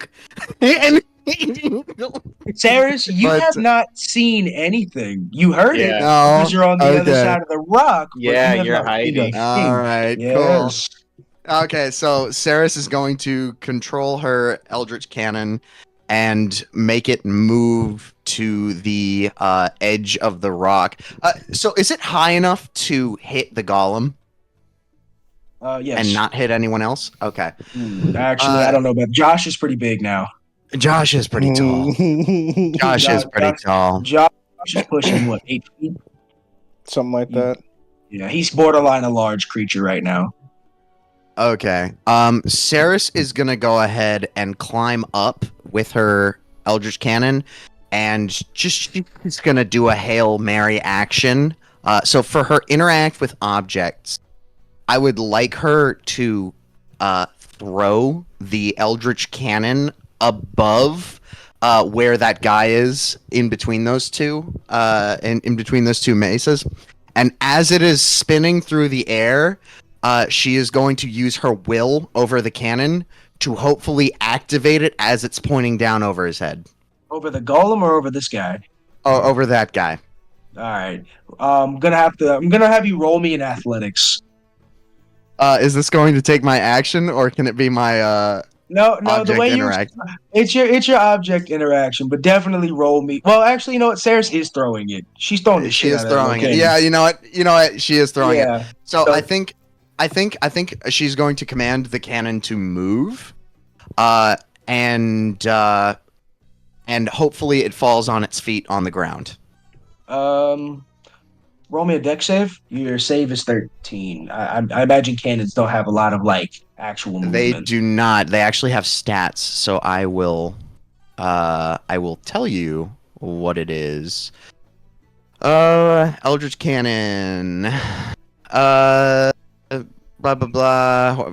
Small Eldritch Cannon. Magical object. AC of 18. Number of hit points equal to 5 times your artificer level. All ability scores is +0. Let's see. Does it say its movement? Walk or climb 15 feet. Okay. So I All think right, it can climb. down. Yeah, It can climb down, and I think I want it to position itself to shoot the guy in between the areas. Yeah, I got you. I know what you meant. It's right here. Okay. You're Yeah, still yeah. up on the rock. I'm there, and it's down there about to Roll me- shoot him. Roll me to hit. All right, and that's going to be a 14 plus my spell casting. That's going to be 17 to hit. It hits. So that is going to be once again 2d8 force damage. So that's a that wasn't my that is my d8. That's a 4 and a 2, 6, and he's going to be knocked back 5 feet.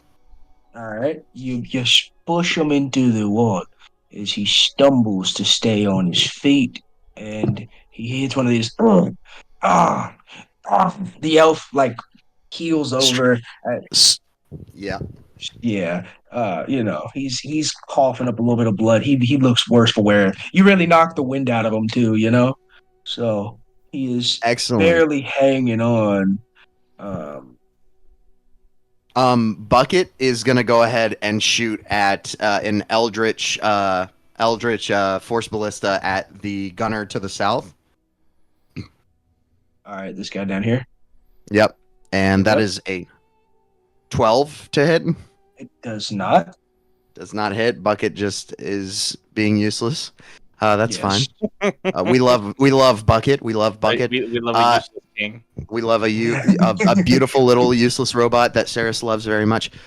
Ceres is going to go ahead and she is going to start twirling her ball of yarn and thread around and make it dance so it looks like a flame. Oh, Yes. horrible. And what material is anyone does this require? is any anyone materials? looking at? No, it does not. But is anyone looking at Ceres? Kade can see her, and Michaelo and Luna are occupied. Tiram is occupied. So the only Everyone's one that can really occupied. see Tiram is Except for- very occupied. I'm about to say, Everyone oh, else is occupied. Cade and except Bucket Cade, can really. see you. Yeah. Okay. Ceres is going to reach into her bag and pull out a puppet and whisper some words. That I guess if Cade really wanted to hear, he could make a check. But and then she's going to cast Firebolt. Oh, okay. Cade sees you mouth the words with the puppet, as this is really one of his like the few times he's really seen you do it. You know, he's pretty used to sign language and just writing with you. So seeing the actual puppet come out, Well, he Ceres talks to Cade. Ceres, when Pretty they're in regularly? private, Ceres talks to Cade regularly. oh, Yeah. okay, yeah. No, then yeah, he sees the firebolt. He has like a proud uncle moment. Who are you throwing the okay. firebolt at? The guy to the south. I'm assuming he has a ranged weapon, so I'm taking him down. Interesting choice. Go for it. That is a dirty 20 to hit. It dirty is, and it hits nonetheless. And that is 10 fire damage. The Aarakocra bursts into flames, and he starts patting himself out. Bucket is taking his turn. Cade is going to use his. Ceres is going to hide behind Cade. Ah! Ceres quickly scurries down with the rest of her movement and runs behind where Cade is, who is occupied staring at this gentleman. As you run down behind Cade, you see Cade line his gun up as he starts walking towards the man in the alleyway, and he lets off 2 shots. Which gun? No, his regular pistol. His gun. Nah. His gun is in his belt. Okay. But you see him just carefully aim as he lets off 2 shots. The man in the alleyway just drops, bleeding profusely from the bullet holes. His body begins being covered with sand. That gentleman is no longer. Cade then looks back at Ceres. See, Glada. Ois. Ceres is the one racking up bodies here. Ceres didn't kill anyone. Ceres didn't kill anyone. I didn't kill anyone. I didn't kill anyone.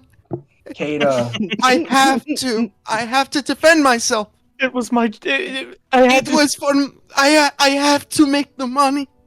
Edward. Sorry. Jesus. Terrible. As Cade finishes his shot, he looks back at you, Ceres, and he says, "See, this is why I'm here. I do the hard stuff, so you don't have to." As he puts his hand on your head and gives you your bell's a little jingle. She begins. smiles. She smiles and looks very like she looks conflicted, but she looks like she doesn't know she's conflicted. Confuzzled to the maximum. She looks a little crazy. Cade takes a moment to observe everything going on, and without a second thought, he looks back at Ceres. Well, seems like everything's wrapping up here. I suppose we should go look at the kid. And he begins walking back towards the girl that has been hiding in this rock, just crying, trying not to scream or run. She's covering her ears. This little elven girl has got snot everywhere. And Cade begins walking back. Bad guys. Michaelo, the robot takes both of its swings of its sword at you. Robot's going to take acid damage. Oh, fuck, you're right. God damn it. Please. That is a 7 and a 8. That's a 15 damage. 15 acid damage. It's dead. Michaelo, you see this robot clanking. This busted droid lifts its arm up to swing on you, much slower than before, glitching, almost as if it was rusting shut. The arm holding the sword drops. It falls off as the acid has burned through it. Luna, you see its core. Its core has been glowing blue this entire time. And in this last moment, you see it start to glow very brightly. Luna, Michaelo, you two please roll me a dexterity saving. Oh boy. Oh fuck! It's a bomb. That's what I'm saying. So my dex is +1. I had 15. so since I'm still in my shell, I have disadvantage on death saving throws. You're not jumping out of anywhere fast, bud. So, but it doesn't tell me. You roll twice and take the lower value. Oh, Yes. Okay. That's what disadvantage is. Fuck! It's a 10. Ooh. That's pretty Well. good for disadvantage. Yeah. All things considered, Michaelo, Luna, you both see this flash of light as the robot's eyes go from blue to red. And Luna, you even see it cock its head in a way that looks like it's smiling because of like the cuts and slashes on its face. It blows up. It blows up, and in a fiery explosion, you both take 12 fire damage, and you're both knocked 5 feet back. Hey, Well, that's just I'm on. he's I'm down. dead again. He's down. He's not. He's perfect. He's at exactly 0 HP. 11 temp and one real. 12. Joshua, Dead. since you are now unconscious again, the robot has exploded. Its pieces fly everywhere. Ceres, the head of the robot, drops right at your feet. It rolls Sarah in the snatches sand. it immediately. Immediately snatches As it. as you snatch it, the eyes glitch as the eyes start to fade. It's little scratch of a smile looking at you, almost like a Jinx figure, you know? Are you gonna give Sarah- this robot a family Ah. too? Oh god. Oh, Oh fuck. god. The guilt. The guilt. Michaelo, you were set ablaze and hit in an explosion as the other gunslinger sees this. The Arakakra takes flight, and it's gonna use both of its gunshots on you as it's going to fly away. Michaelo, that was a 17 to hit and a 22 to hit. I'm dead. The 22 hits. That was it. 22 hits. All right. You take another 1d10. It's gone now. Yeah. You take another 12 damage. Oh my god. I'm dead. Damn. You're dead too? Yeah. Holy shit. Killing us with bombs. I'm about to say you're both unconscious right there. Tarum, I'm gonna be completely honest with you. What? You are the only one stuck in combat. This bandit is definitely going to use his movement to attempt escaping. Kade notices his, but he's not worried about that, Arakakra. He's got bigger fish to fry. Ceres, you would have seen him fly away. So on your next turn, you have ranged attacks. If you want to take an attack, you are welcome. But unless you kill him, I think he's going to get away. And Yeah, Ceres isn't gonna try and kill him. Okay. Tarum, the man in front of you is brutally wounded. He is down on his one knee, but as a warrior and a berserker, you hear him scream out as a rageful aura surrounds him. He doesn't have much to go, but he gets a second attack, and he is gonna make two great axe swings on you. That is a dirty 20 and a natural 1. Okay, well the dirty 20 hits. The dirty 20 hits. He raises his axe and he props himself up as he stands face to face with you. And in a sudden last ditch effort, he's gonna swing at your neck. He smacks your arm instead, which makes you step. But the second swing that he needed to finish you off slams into the sand. He drops back down to his knee. He's exhausted. He's How hurt. much damage did I take? You take 9 slashing damage. God damn. Hiram looks at you. Said he's like on his knees now, or he's Yeah, he dropped to one of his leg. He dropped back down. You know, the leg that was stoned that you shattered. He just that one hits the ground. That knee hits the ground. He's hurt.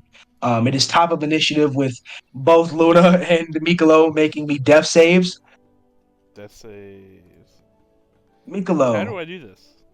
Just roll the natural 20, and I'm pretty sure the DC is Oof.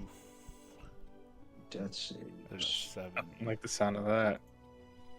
That's 1 failure.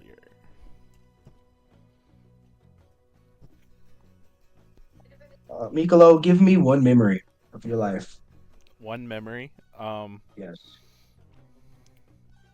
It was when me and Dono were on patrol, and Excuse me.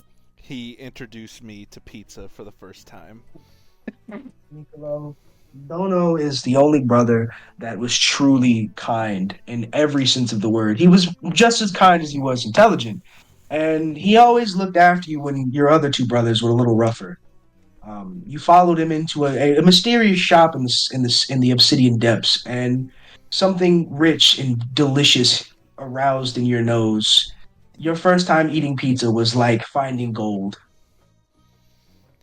It's like it was You yesterday. let it. He let out a deep sigh unconsciously. Luna, roll me that death save. Said I got a 20 for that. Oh, you passed. What is one memory of your life? A natural 20. Yeah, I had rolled a 20 for that. That's two. Josh, you're awake. You're conscious again. Holy shit. Death can contain this man. Back again from the depths of hell. Luna Also, opens his eyes. Luna. Luna, not only are you in a massive amount of pain, but this is your second time being unconscious. Your body has started reverting back to normal. It is painful, and it is something. The fur Uh-huh. begins, sinking back Falling into your off. skin. Yeah, The yeah. fur Your starts to bones. fall off while my bones start to shrink and crunch back to normal as I'm sitting there writhing in Sounds pain for incredibly everyone to hear unpleasant. me. He's just on the ground, just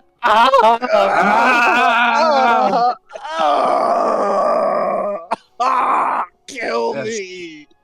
Cade listens in the distance and kind of snickers. Yep, it hurts even more when he's awake. Tiram, it is your turn in initiative. Hiram kicks Hiram kicks the guy down to the ground, so his back is on the dirt.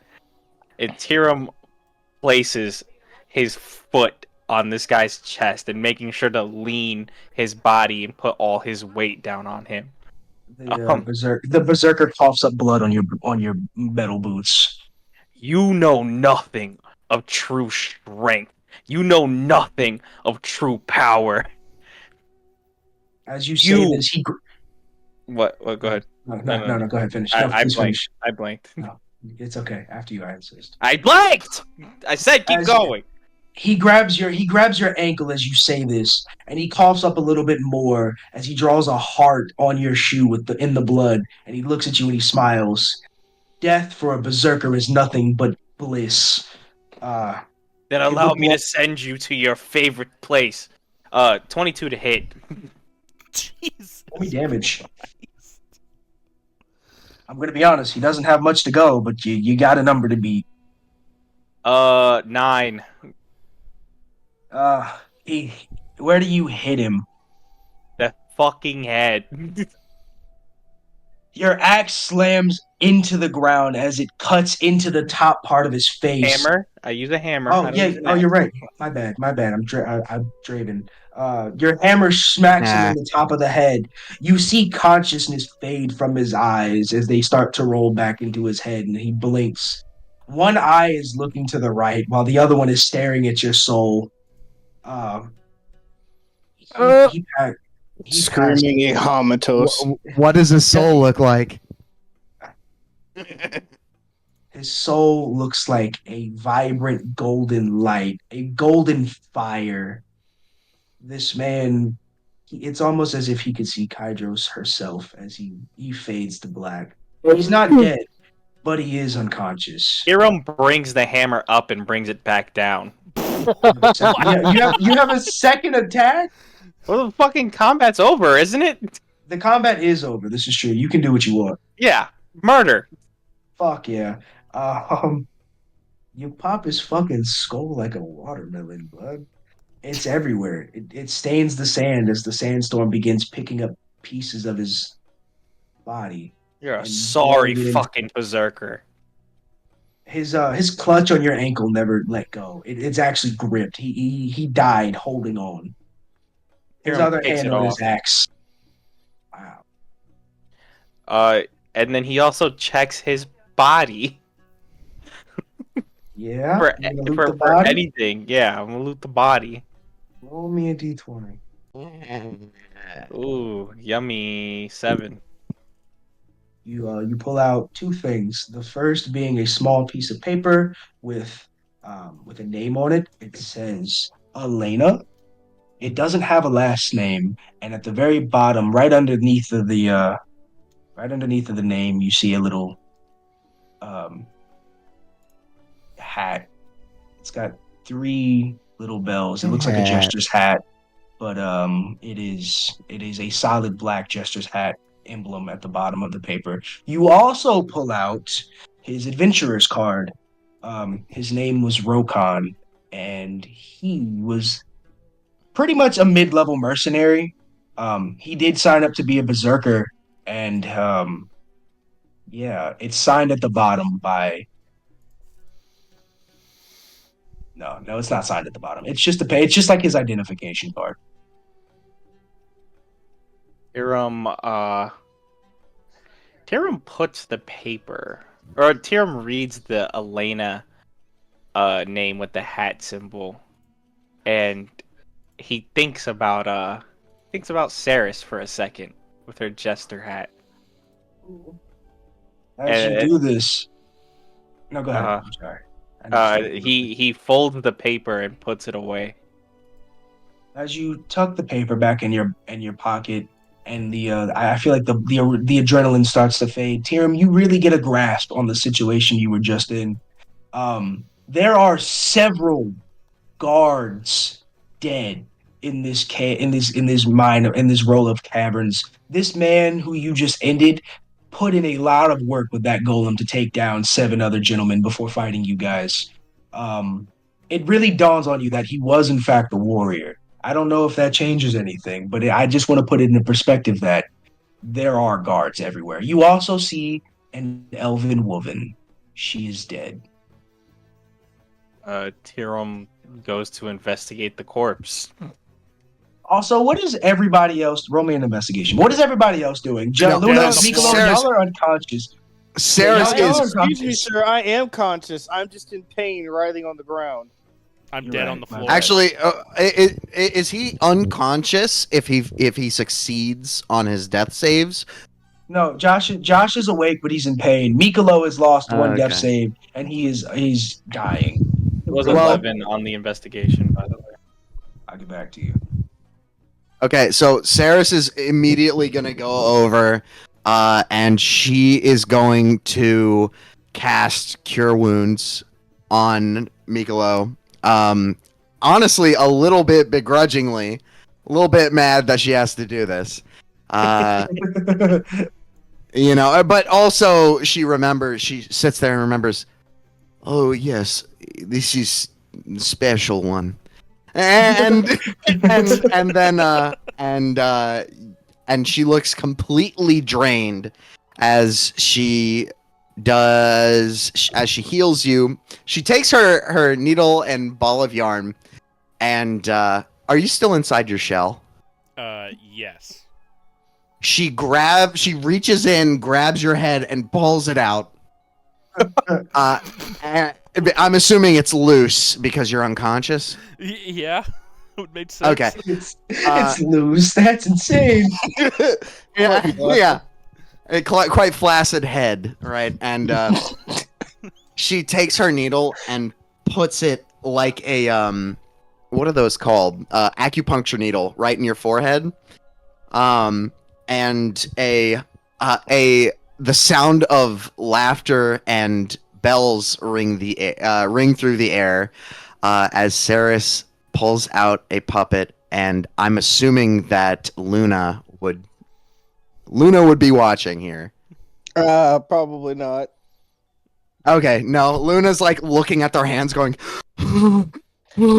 No, so what I'm imagining, right, is Luna was knocked unconscious for a second, right? After Mm. he got knocked out by the robot, woken up, came back to consciousness, got knocked out again, and is now shrinking back to normal. And is Okay. conscious while this is happening. Now, All right. regardless of if I am moving or not, I'm writhing in pain. You're so writhing in whatever pain. you're All right. doing. Ceres is safe then.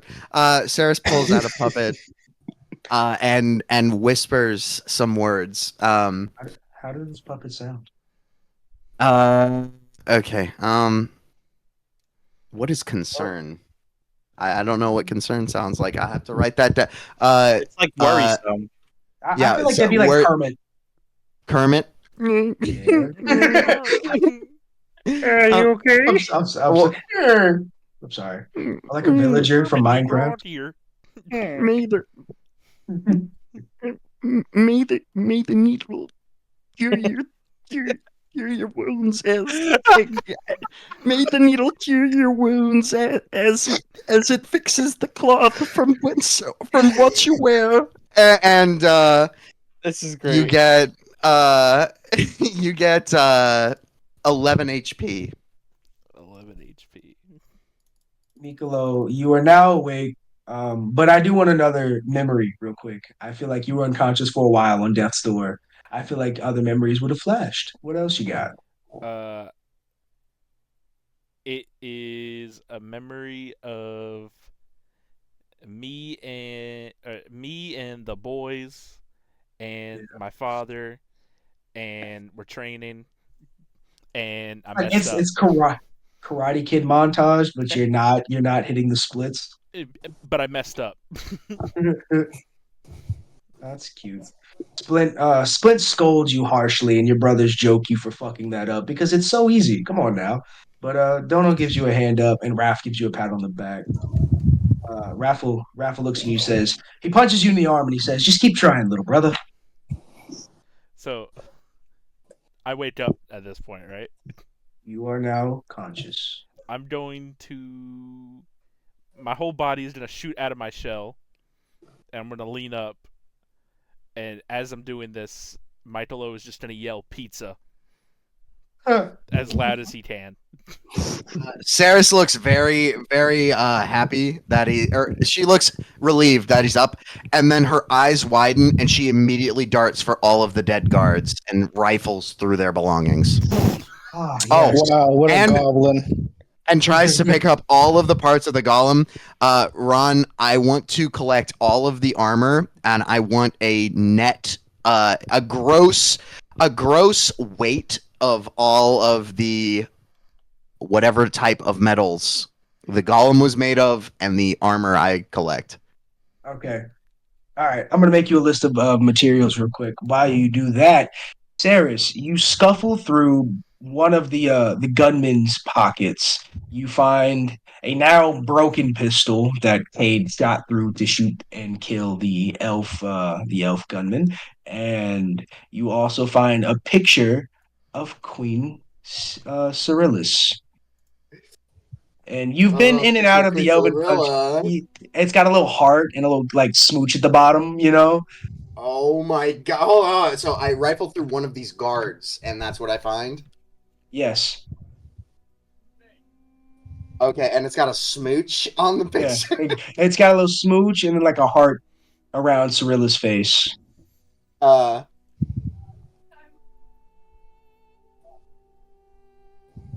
So what about my investigation?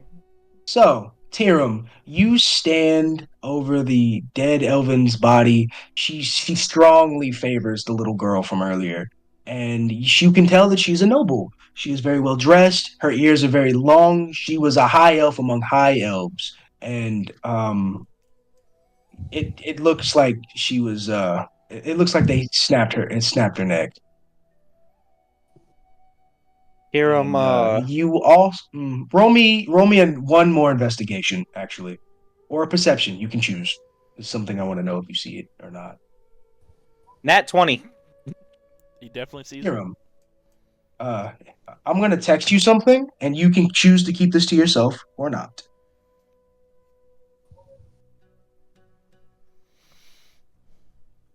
Um,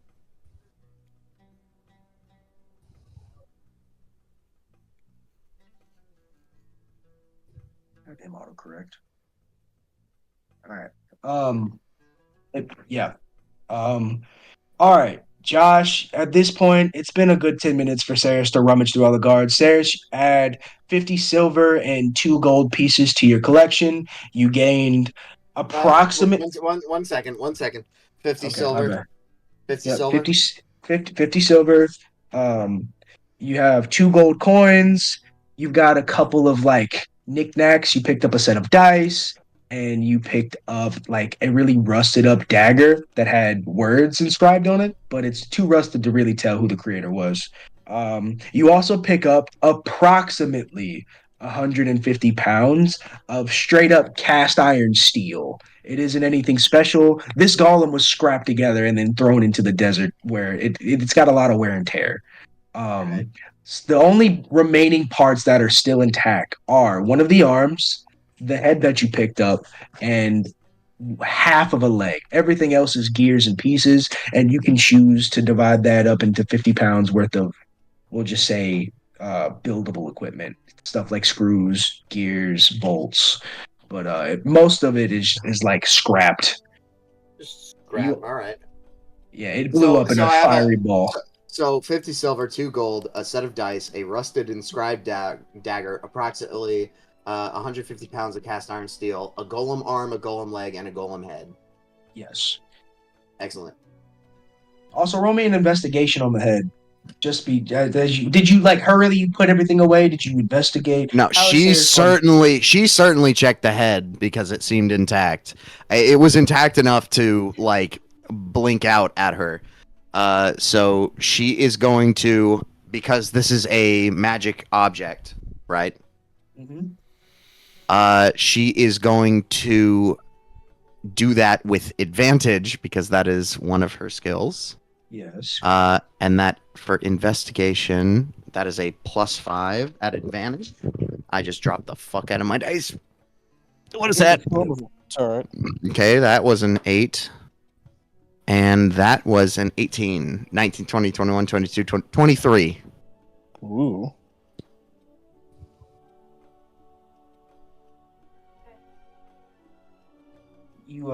Yeah. All right. Um Hmm. and it's like a tattoo, only it's kind Okay. of scribed. It's kind of scribed in. It's Yeah. inscribed inside of that. It's like with Yeah. a little with Like a one of little our etch a metal sketch. inscribers. With one of Yeah. our metal inscribers. Yeah. But it's really rough. It looks like somebody took a knife and kind of just drew it in there. All right. Tiram, what are you doing? Well, I didn't really get to search any of the bodies, but You could Tiram took a there's a handful of bodies near you if you'd like to search them. I Tiram mean, will you search. saw Sarah scurrying the other way to the rest. You certainly had time to do a lot of them by the time And Saris made it Sarah's through. got to them. Yeah. Tiram is looting bodies because money needs to be made here, All right. and also just anything else that he can find. The two of the guards had some really nice jewelry on. They also looked rather high up as far as elves go. Um, One of them had a really nice bow that was still intact. The other one had a small dagger, if you choose to keep that. And one of the guards had a picture of a kid, and it looked to be burned up, but you can still make out most of the kid's face. Gotcha. Um, Tiram. You also find like 25 silver. They weren't heavy carrying heavy. Yeah, Tiram walks to Tiram goes to check on his the rest of the party. See All see right. how everything's going. You already noticed that Ceres was running around looting bodies. You walk back through the cavern way that you fought the berserker through. You see bullet holes kind of inscribed in the walls and sand. You see acid dripped all over the rock. You see the remains of an explosion where the golem once was when it was cornered. You can see that there's scorch marks in the sand and towards Michaelo and Luna. And Luna looks to be a. Go ahead. Michaelo was walking over to the elf girl that we saw at the All right. beginning. Tiram, you see Luna, he's just about intact. Michaelo, you see Kade and this small elf girl sitting next to each other with their backs to the rocks. She's balled up and crying, and it looks like Kade's saying something from afar. Tiram, what would you like to do first?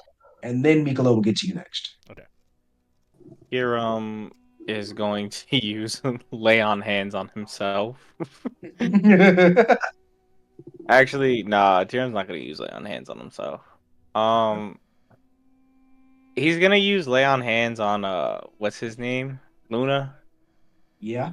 Oh, I'd love that.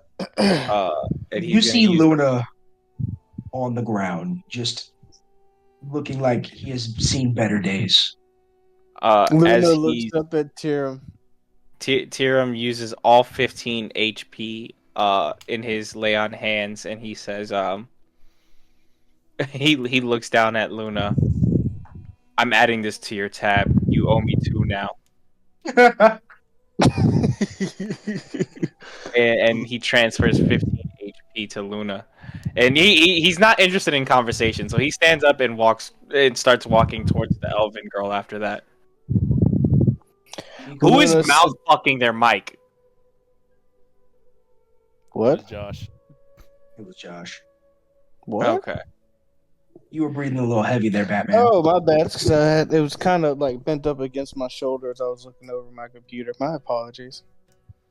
Also, but yeah. Bucket is trying to catch up to Ceres, guys. Just throwing that out there. Bucket is running over to Ceres. Raitu is also playfully following behind.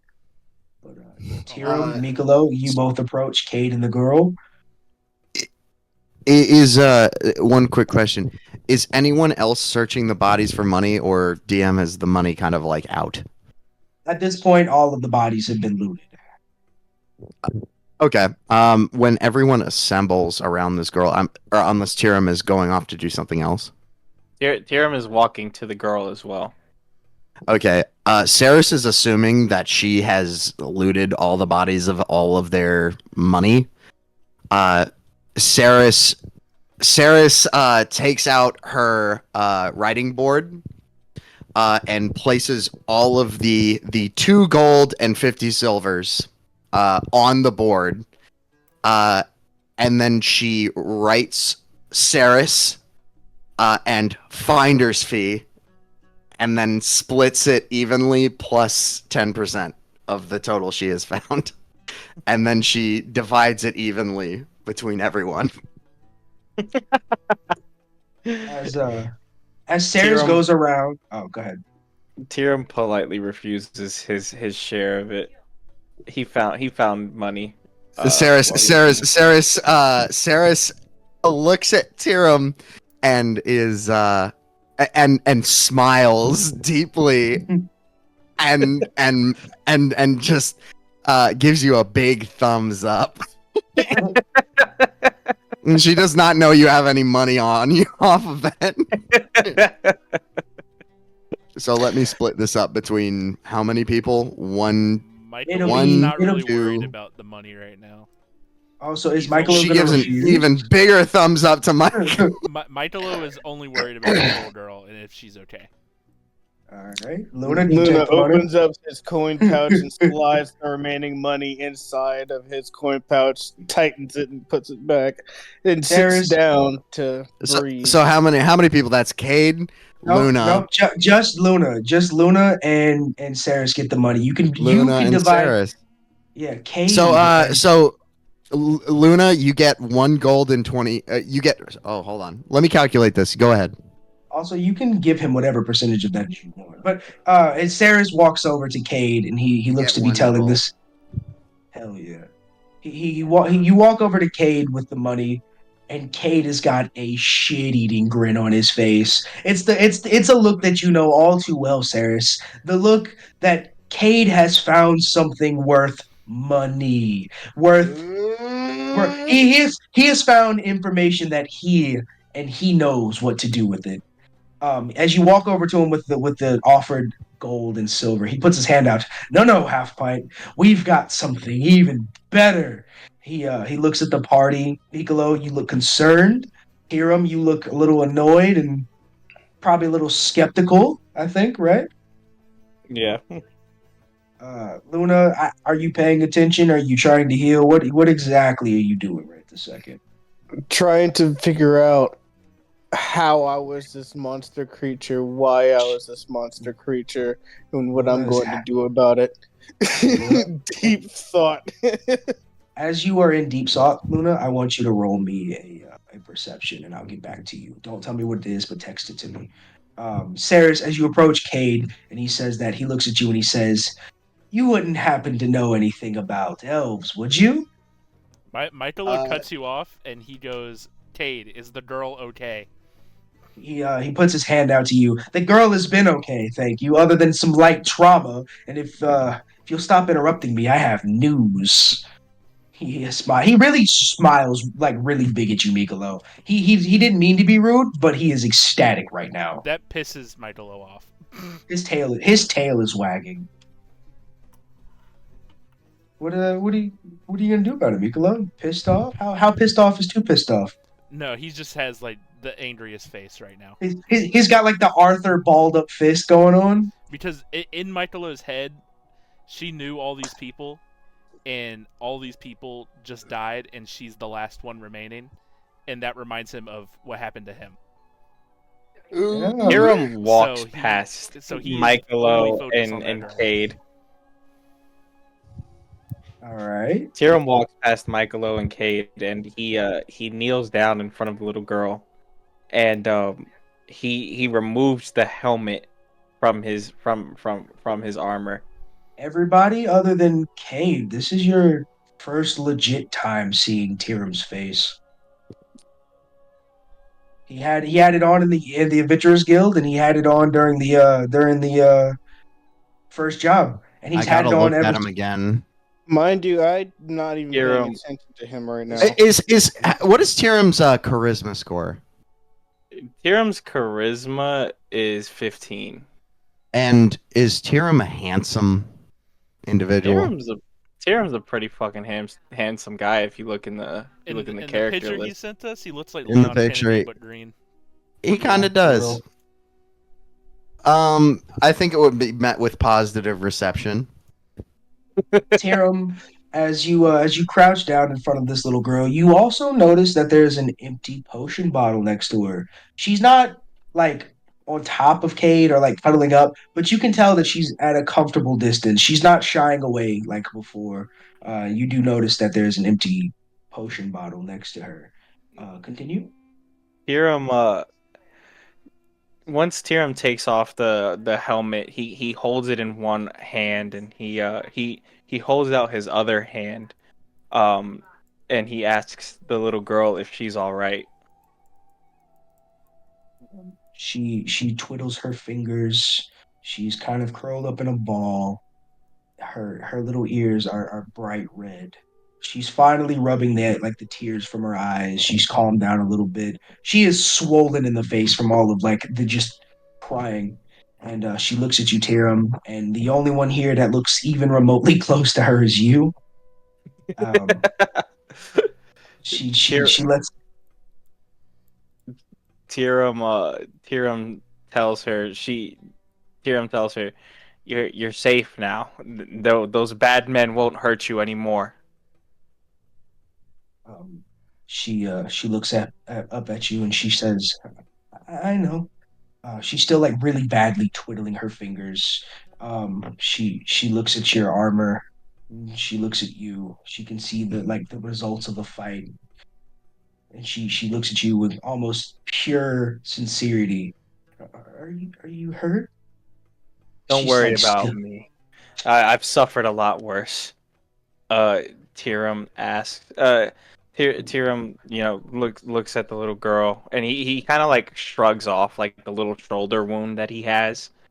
Um, and he says, listen, I know this has been a terrifying situation for you, and trust me, I know what it feels like to lose people too.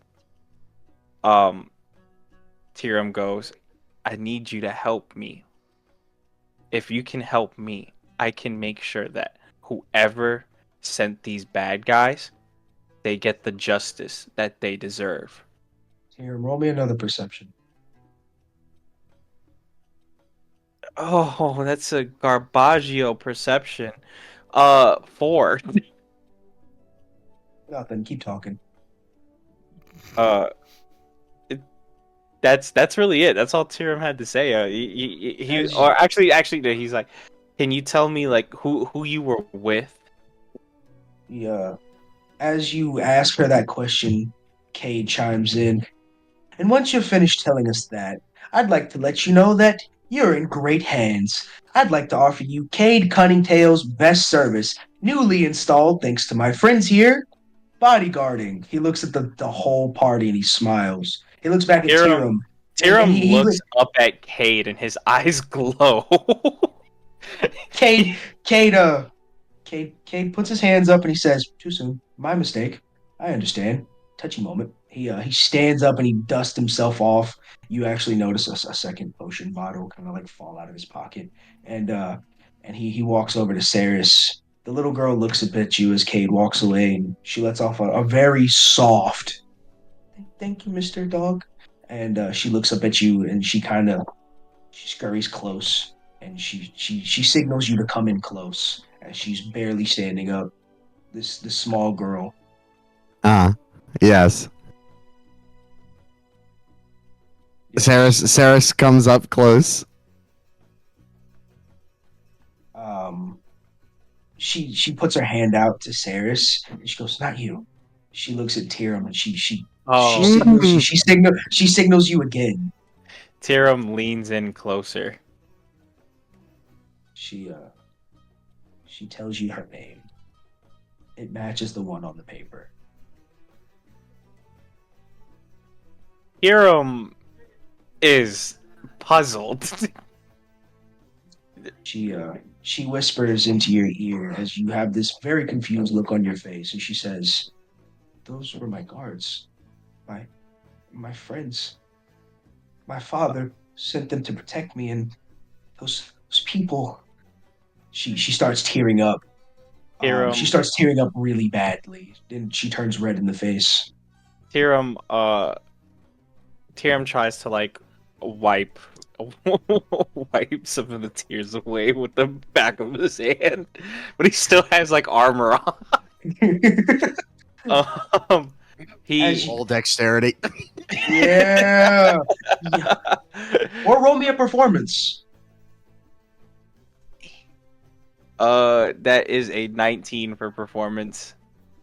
Tiram, you gently wipe the tears away from this little girl. And she runs and hugs you from that instant, starts bawling into your armor. Tiram, And she's like snotting on it. She's like rubbing the little bit of blood off of her face and stuff, and it's just everywhere. Tiram is getting little flashbacks of him when he was in the order and he was helping teach the kids combat and teaching the younglings the ways of Kydros. And he sort of closes his eyes and embraces it for a small period of time. Ceres, My God. Michaelo, both of Ceres and Michaelo, as he's doing this, both of you roll me a perception. But go ahead, Jay. Continue, please. Tiram looks down at the little girl and he says, That is a 22. Tiram says, "I promise you, Elena, I will bring these bad men to justice. I just need to know who that woman was as well." She hasn't stopped bawling That's into an your 18. armor. Okay, 1 second while I text these two real quick.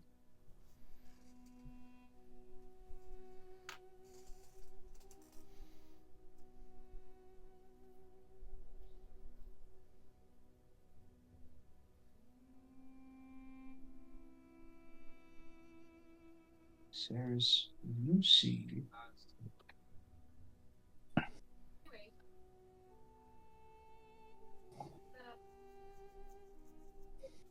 All right. Tiram, as the little girl starts bawling into your armor, she just lets out a very soft. It was my mother. And she just starts bawling. That's it. She's got no more audible words. And she cries hard. This little girl is devastated.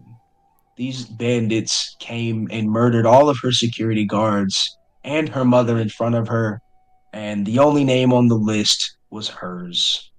Are you telling me there's a body of an elven woman within these? Yeah, did There Jay, is. Jay already investigated it. Yeah, I- Tiram never said anything Said about it. anything about Oh Yeah. my god! Ron, did you want me to keep this a secret? What you do with that information is up to you, but you noticed it. How would Michaelo react in a situation like this to that? Michaelo would go off the rails. I'm not gonna lie. Well, listen, Michael- you've got. Hold up, before you do anything, I'm gonna just reassess the situation. You have a crying girl and an arm and an elf and Tiram's arms, And I and just you risked notice my this, life for her. and you just risked your life for her. Yeah, Michaelo's pretty pissed. Tiram looks down at the little girl. Your mother, she had a tattoo on her tongue. The little Did you- girl instantly opens her mouth. Yeah, it's what we do in my family. It's how my father keeps me safe. And she sticks her tongue out. She has a matching tattoo. Michaelo's Hey, going to Hero. run up and grab her bag and go, "Why do you have this symbol on here?" At that moment, Tiram, you just saw Michaelo charge the child and take her shit. Also, Kade is at the moment she sticks her tongue out. Kade starts hysterically laughing, but not in a hee hee ha ha kind of way. He's like, oh shit, it's worse More than like I a thought. hyena. Yeah, more like a Hyena, I'm nervous. yes, yeah. he's- Tiram quickly reacts without thinking and kind of like he kind of puts himself in between Elena and Michaelo. And he looks down at Michaelo. That bag's not yours. The girl starts crying harder into his armor as she tries to shuffle around behind Tiram, and yeah, she's bawling. She is just distraught. This little girl literally just told Tiram that her mom just died, Michaelo, and Yeah, you have questions. Tiram looks down at Michaelo. The girl just lost her damn mother. And you want to Michaelo. jump on her with those questions like that?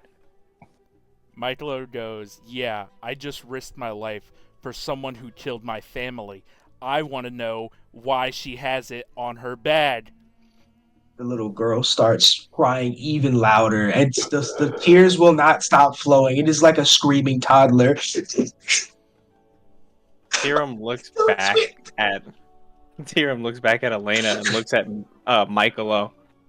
The hell are you talking about? He shoves the symbol right in his face. The bootstrap gained symbol. Did you snatch it off of her bag, or are you just like holding the whole bag in front of Holding the whole Tiram's bag. face? Ooh. Just by the symbol though. So like it's kind of like Yeah, hanging just by off. it's like ripped in the back. Well, Tiram You're saying looks at- you're saying you saw the bootstrap gang tattoo Symbol. on her tongue? No, I No, saw it no, on the no. bag. The tongue Oh, on her has bag. the tongue has the jester hat, but the bootstrap symbol is on her bag. Tiram looks at the bootstrap symbol. He does recognize the symbol. So you're Yes, he saying that this girl worked with Hops and Pops?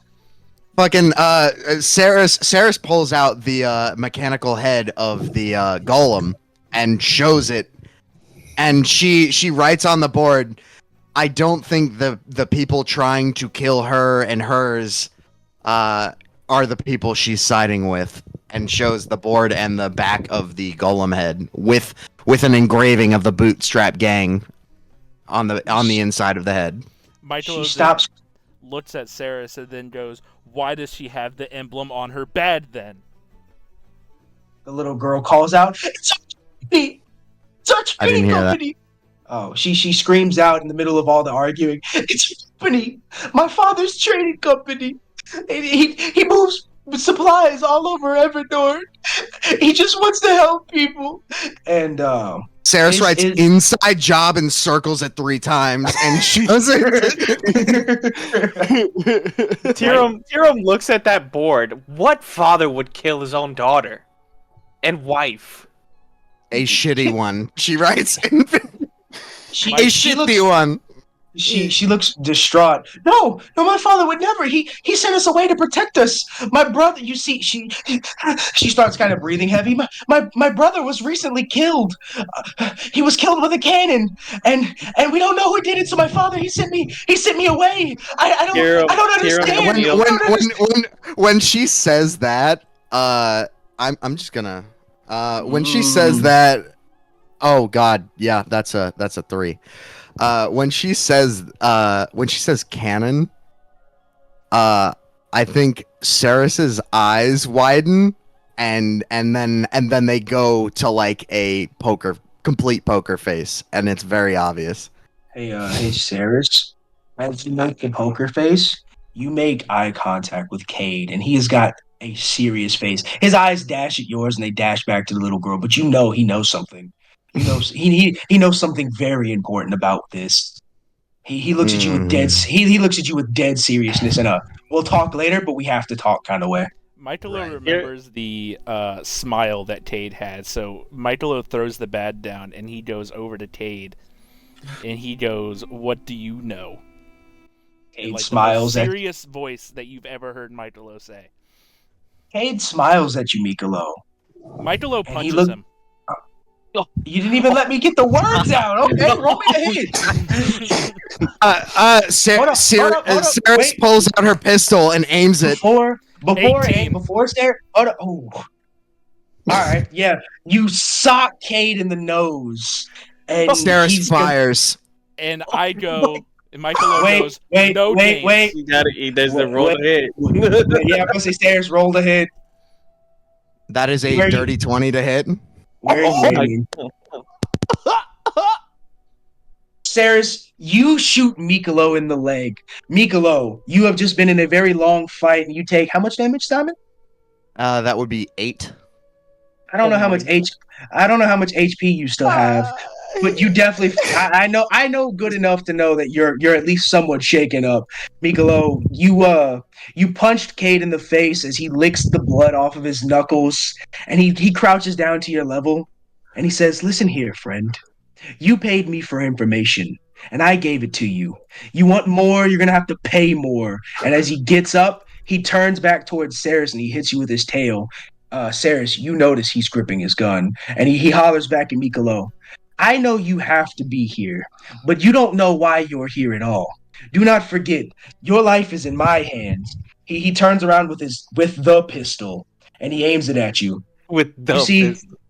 You see, Michaelo, the Bootstrap Gang is a charter. It's intense. He points his gun at you. The little girl is hiding behind Tiram, and Cade pulls the pistol. The Bootstrap Gang is a charter company ran by one Gabriel Monsieur. I don't know how to write that. I will. Oh, Simon, if you'd be so kind as to put that in the general chat. He aims his pistol at you and he says, "The information I gave you before was about people. You saw 2 guys and you wanted to know where they are." He starts walking closer to you and he puts his gun on your head. Know this, Michaelo. He's not afraid to. You can see it in his eyes. He's not afraid to pull that trigger. He leans in. "You want to know what I know? You'll pay me for it. And the next time you hit me, it'll be your last." Luna walks up Michaelo pulls walks out up his to gold Cade. pouch and throws it at him. You're gonna throw the gold at him? Yeah, At his feet or at his face? face. He's got a shit-eating grin. He looks at you, Michaelo, and he says, "Your service is ever fucking accepted." He Josh. stretches. Please, What? you're breathing heavy, Batman. Michaelo, he puts the gun back in his pocket and he says, "You know what? Seems like we're off to a rough start. Admittedly, I didn't see you tagging along for so long, but here we are. So I suppose I should make the most of it." He uh he tells the little girl to come here and he looks at Tiram and he says, "Genuinely, I'd like to speak if no one else is gonna punch me in the mouth." He looks down at Michaelo and he looks back at Tiram and he says, "Hard to say it like this, but you can trust me. The little girl isn't unwilling to go over there. He was the one that gave her the health potion." I don't know if Tiram scoffed after he says that, but Tiram's holding the bag that Michaelo fucking dropped on the ground. the little girl walks over and Cade tells her, "Pick it up. The gold is yours. It's gonna be your payment for this job. And you'll give it to me after the end of this. We'll get you home safe. So where are we going?" The little girl lets off a slight sigh as she starts picking up the gold coins and she looks at Cade. I need to go back to the Shumite Kingdom." Cade scoffs. "Ooh, see, kid, that is quite literally in the opposite direction. However, I might know us a shortcut. We're gonna have to go further south." He looks at you, Michaelo, and he says, "The answers you seek will be there, but I'm not gonna keep it cryptic for once." He says, I'm a null of my word. Like I said, they're a trading company. They work for one Gabriel Monfleur, and they are the ones that killed your family." He points to the black boot symbol. "It's a ruse. How else do you smuggle people without a good front business, I guess you could say?" And he taps the little girl and he tells her to stick her tongue out. "That's the real enemy." He begins to tell you Montlucion. the Montlucion, Montlucion, Montlucion. Montlucion, Montlucion. We looked it up on Google Images or Google Maps, right? And it had it pronunciation. Hold on. Yeah. You Gotta look it up touched again. I have to just pronounce it right. Montlucion. Yeah. Yep. So- Montlucion. So now that we've got all our ducks in order, there's still one that I'm a little confused on. Who the fuck was gonna tell me that can transform into a tiger animal beast thing? Kate looks you dead in the face, Tyram, and he says, "I tried to tell you guys when you woke up, but you guys weren't hearing me." No, you dance around the point. That's what You you didn't- do, you jackal. He puts Luna his gets hands up. He Luna puts his hands gets up. "You didn't ask." Luna gets I up and simply walks wanted over conversation. to Cade and puts his hand on his shoulder and drops a gold coin in his hand and goes, "Where can I find the lycanthrope people?" Cade gives you kind of a puzzled face. "You see, friend, what you're looking for isn't them. It should be a hiding spot. Those are forces that even I don't like to get involved with." He looks at his pistol in his belt and he says, "But yet sadly, I get the feeling we'll be intertwined." I'd like to retcon shooting Michaelo. Didn't really add to anything. Michaelo, you are shot and wounded. He's not gonna Okay, fight so you. we're not retconning it. Okay, that's fine as well. That's fine as well. Yeah, Michaelo was just in that fight. He was just unconscious. His HP isn't very high, so at least shooting him is going to keep him restrained. Yeah. He's not going to charge Kate again. I hope. It'd be very silly. Not for now. Interesting. That's fine. Michaelo, what do you are you looking like you're about to pass out or No, Michaelo stands up with a bullet hole in him and just starts walking. No, he's asking if you have low HP. Yeah, I'd have 3. I'm saying like as a character with 3 HP, I mean like I guess you could say yeah, I'm fit as a fiddle, but what do you actually look like? I have a hole in me, but Michaelo is acting like it doesn't bother him. On the Uh, inside, he is screaming in pain. I see. Michaelo, as you try to like limp away, mostly because of big emotions, No, Cade he's not calls. limping. He's taking every bit of pain as a normal. I got a dirty 20 for what would that be? Insight? Perception? Oh, yeah. No, I got an 18 on. What would you want that to be, Michaelo? What? Like insight or investigation to see like what you're actually looking like right now. Oh, I don't think I'm showing any sign. He's toughing it out. He is trying to be the most calm as he can without looking hurt in front of everybody. But if I was to really try and figure that out, 25. Right. Whoa. That's kind of insane. go I ahead don't and roll have do you want to roll a deception for me so that I can see if I Yeah. can see through it? Maybe DM, possibly. I'd say that. I was gonna let the story play out, but he's got a point. Michaelo, roll me a deception or a performance because you were shot in the leg and you are very low in health. Simon, roll me an insight to contrast. You already rolled, right? That's a dirty 20. It's a 15. Right. Dang. Simon, Michaelo is acting very strong and very angry, and the adrenaline and emotions are really carrying him through this. But you see the bullet hole for what it is. I He's think Ceres respects that and doesn't say anything. Fair. Michaelo, as you begin walking away, Cade doesn't throw his hands up. Cade just lets out a loud sigh. All right, I want to keep it straight with all of you. Most of you weren't supposed to be here for this, and I've already detoured away from what I know. However, I suppose we're all in it together now. So, Michaelo, I'll help you find your family's killer. Genuinely. He wipes the blood from his nose and he kind of licks it up. Michaelo, without looking at him, goes, "No more bullshit." Ooh. Cade continues cleaning his face. No more bullshit. However, next time you hit me, I won't hesitate to shoot you. And more importantly, if we're really gonna find who did this, then I don't want to hear any questions about my methods of information. Next time it won't be a punch. Next time you'll be a dead man. Unless I kill you first. I mean. Ooh, it's getting spicy. Cade, without a second thought, in a moment of glaring back and forth with Michaelo, looks back at Tiram. Tiram, you carry the girl on with you in your mount. We're going to Dead End. We've got to get her to the Shroomite Kingdom, and it's faster to go south than it is to go north.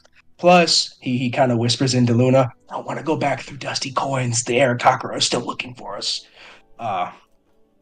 He walks over to the little girl, and he crouches down and he says, just to confirm, sweetheart, no more games, no more scary fights. We'll get you where you need to go, but I need you to tell me your full name. It's Elena. I'm Elena Monsieur. I am the youngest daughter of Gabriel Young. Oh God. Cade smiles. I knew it. Michaelo lets out the loudest scoff you've ever heard. He is not on board.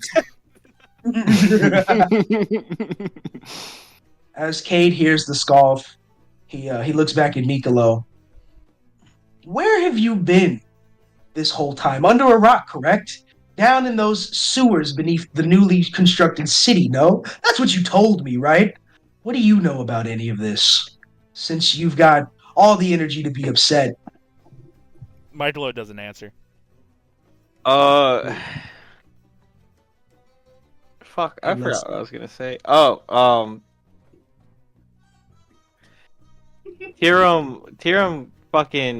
looks at Cade and he says, so you're telling me we're transporting the leader of the Bootstrap Gang's youngest spawn? Cade instantly puts his hand up. No, we are leading the leader of the Monslur Elven Prime family's spawn back home. Yes. And he looks at Michaelo and he gives you a little wink. They might be one and the same, but I guarantee you the ones you know aren't the ones she does. Michaelo is like not looking at Cade, so he doesn't see any of that. Hiram He puts still his helmet. he still hears Hiram, you still hear the words. I hear the words, but I don't see the wink or anything. Yeah. Hiram puts his helmet back on and hands Elena her pack. What's everyone's passive perception, real quick? 11. 12. Uh, uh, Ceres is trembling ever so slightly. Trembling. Hiram takes a mental note of Ceres's behaviors. Cade passive perception is an 18, so he's gonna He sees it as well. he walks over to Ceres and he puts his hand on her head. You're okay, kid. Don't worry. And he roll me an insight. That would be a 6. Well, he rolled a 14, so Ceres, it feels genuine. It feels reassuring. And honestly, hearing Cade reassure you usually helps you get through things. Excellent. Ceres seems to calm down a bit and continues on stony faced. At this point in the day, by the way, it is starting to settle into the night. Uh, the sun is starting to go down as the sandstorm is starting to drop. And Cade looks at everybody and he says, you all should set up camp for the night." Um, and he tells Ceres, he points at like a couple like desert brush that are kind of scattered. He says, "You know what to do, kid. Get it started." And Cade takes his jacket off as he starts walking back into the cavern where the bodies are. Ceres burns his jacket. Yes! No. Oh my Yes. goodies! Ceres goes and grabs brush and starts a fire. Luna asks, "No sleeping powder?" Cade laughs. "Only if you want to see the future again, sweet boy." And he walks towards the alleyway.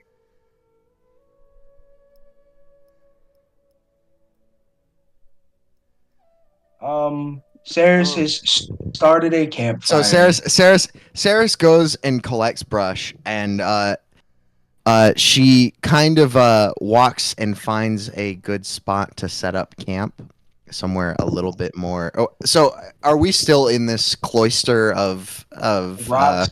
We rocks? are right on the outside of it. If we wanted to walk towards the middle, we could. Yeah, Ceres is well, actually, there's a bunch of bodies there. I don't think anyone wants to like. Cade, We just left them there, right? No, I was about to say, Cade has taken his jacket off, and as Sarah sets up the camp, you notice that he is in fact digging a hole. He pulled a shovel out of copy or out of paste, and he's digging holes.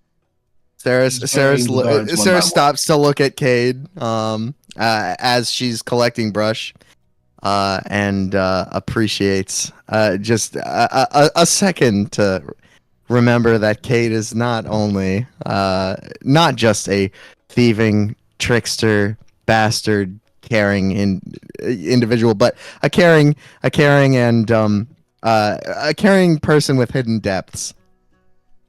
I don't know if anybody else saw that, but everybody can roll a perception, or if you'd like. I think everyone sees him. I think everyone sees him digging a hole. Yeah, I mean, it's pretty obvious. Yeah, I imagine everyone can see that. It depends on how you want to take it as your character. Hiram, I guess Tiram goes, and after he sees Cade digging graves for the dead, he helps Cade with that, but only for the people who died protecting the girl and the woman. The guards, And right? he even digs a separate grave for the mother of Elena. What do you put on the gravestone, or what is the headpiece? You've got brush and rock kind of sitting around, but I mean you can get creative with it. You have an Tiram takes like the like little twigs from the brush and kind of fashions a symbol of Kydros. And he puts it at the head of the grave. Tarum, as you put the original symbol of Kydros at the head of the grave, do you say any words? You let off any prayers? Hiram, with his hand still on the idol, he says, may the light of Kydros guide you to a more fortunate path in the afterlife." As you kneel and begin saying your prayer, you feel a small hand grab two of your fingers as the little girl is standing beside you with her eyes closed, listening wholeheartedly as she clutches a symbol of Kydros close to her heart. You rolled to see it earlier, you just didn't. But she's standing next to you with the original symbol, and she's holding your hand very tightly as you let off these kind words for her mother. Hiram, At the same, Hiram is shocked to see the symbol, especially on a little girl. Not that it's like, I guess, forgotten, because I guess the change was recent, but it's a couple months in the making. She's definitely choosing to pick this one because it's definitely more of a choice than it is like a lack of education. Hiram looks at Elena. "Your mother shall be protected by the divine goddess."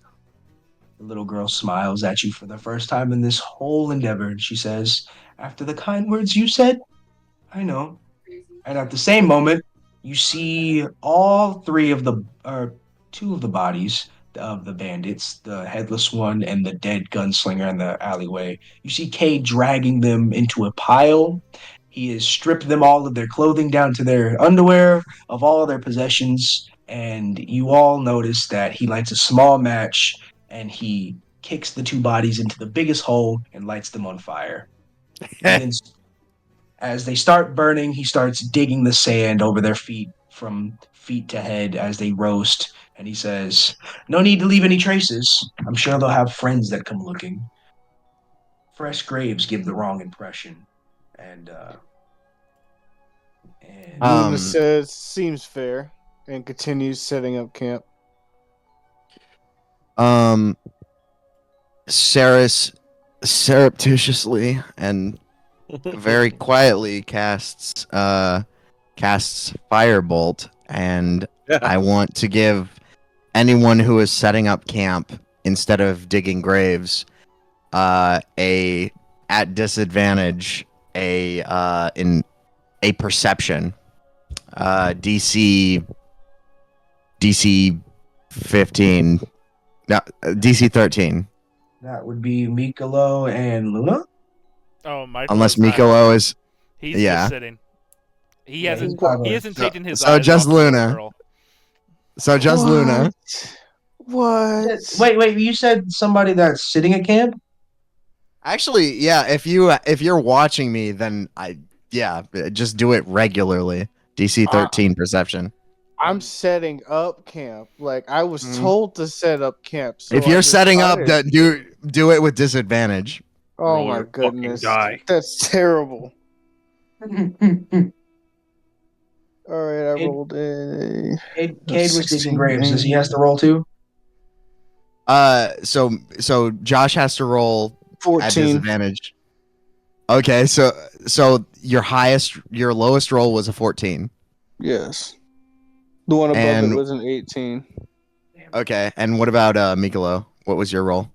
Oh no, Michaelo is only focused on Elena. Yeah, but you're at the campsite. Oh, at Elena. Okay, sorry. Oh, okay. Yeah, he's been staring. Yeah, all right. So Luna, you noticed of his family's killer. He's not taking his eyes off her.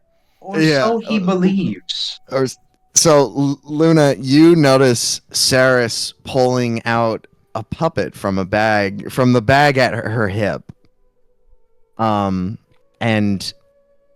maybe even hear some whispers coming. You see her like puppeting this puppet. And you hear whispers, and then you see the fire come out of her needle into the brush and starting the campfire. And that's what you see. Josh, at the same time, roll me another perception because you also have some stuff going on, bud. 5. Josh, the whispers that you see coming from Ceres's puppet get really loud, not because they're coming from the puppet, but because you hear them yet again. The voices of the villagers, they echo in your head. fires from my bells. The fire. Yes. You hear the villagers just regular sentences asking you questions. Luna, the gardens. Luna, the walls need restocking. Luna, Captain, Mr. Luna, Mr. Luna, Mr. Luna. And then it goes silent. And then you see the fire emit on the campfire.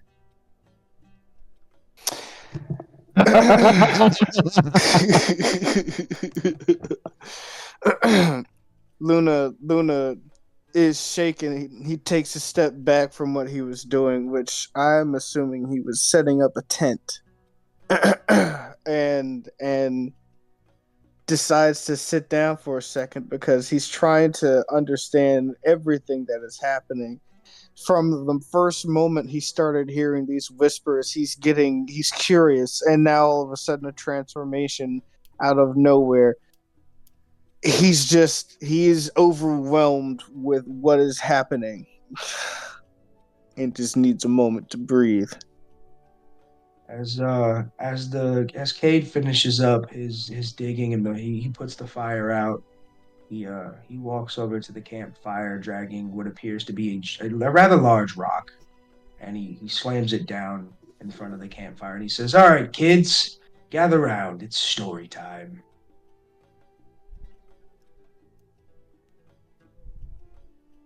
Mhm.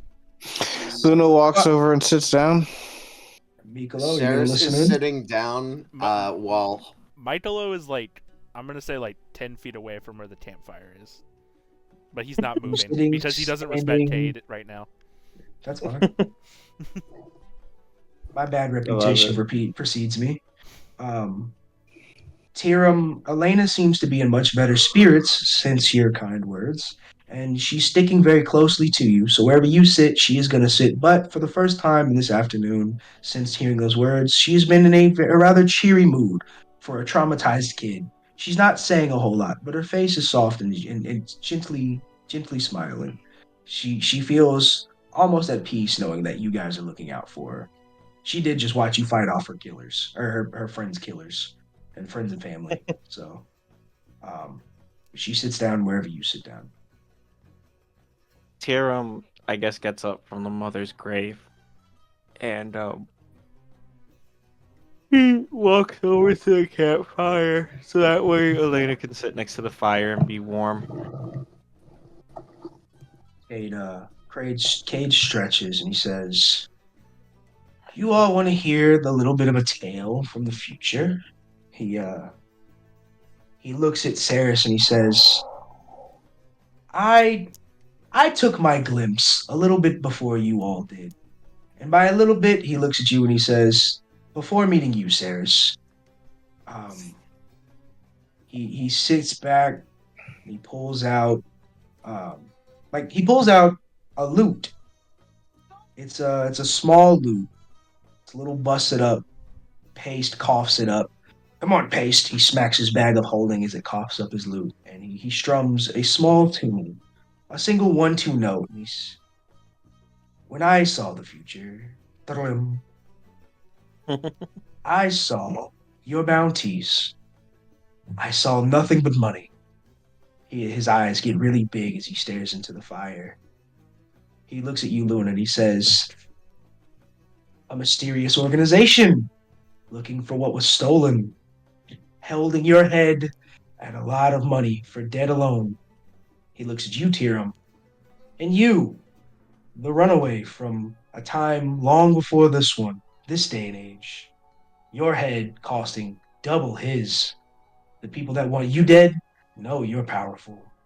He Tiram kind of growls at the runaway from a time before because only he knows what that means. And last but not least, he looks at Michaelo and he says, "The final vision I seen was you, my friend. I seen one of heartache, but not one of death. He said your bounty was different. It seems they want you alive. And I don't mean the Elven girl's family." He He strums his guitar, and he looks at you, Ceres, and he says, "But you, my half-pint friend, I haven't been completely honest. Dum dum dum, boom ba-dum. You weren't in my future, and I had no notion that you'd even be here. But since our little ragtag team is going to be together for a while, I best to come clean and keep things straight. No honor among thieves, they say, but I like to keep my reputation bad." He strums at you, Ceres, and he says, "Nonetheless, you're here for a different reason, friend, and I'm gonna make sure that you profit." He looks very serious, and you can tell he genuinely means it. And for him, that's the kindest words he could have said. He's basically saying he's gonna give you whatever whatever you were worth, whatever is going on that has you involved. He is more willing to resolve your problems than his own financial or even ethical interest. You can tell that whatever you're a part of, whatever Dutch has on you, you can tell that he's entwined. He's intertwined, and nonetheless, roll me an insight. God, this better be fucking good. All right, I've got a +2 to insight. You got to Please, roll higher dice. than you have to roll higher than a 15. Ah. That's an 11. Cade strums along as he opens his mouth to say more, but he pauses as he looks into the fire. And then he smiles at you. But that, my friend, is a story for another time. He looks at Elena and he says, "Would you, my young girl, like to hear a better story? One not rooted in reality, but something a little more phantasmical." Jay, roll me a luck to see if she wants to hear this story. And if it's below a 10, we'll call it. If it's above a 10, you'll get one more piece of lore. One more piece of lore, yeah. But Nat 20. Did I hear 2 more pieces of lore?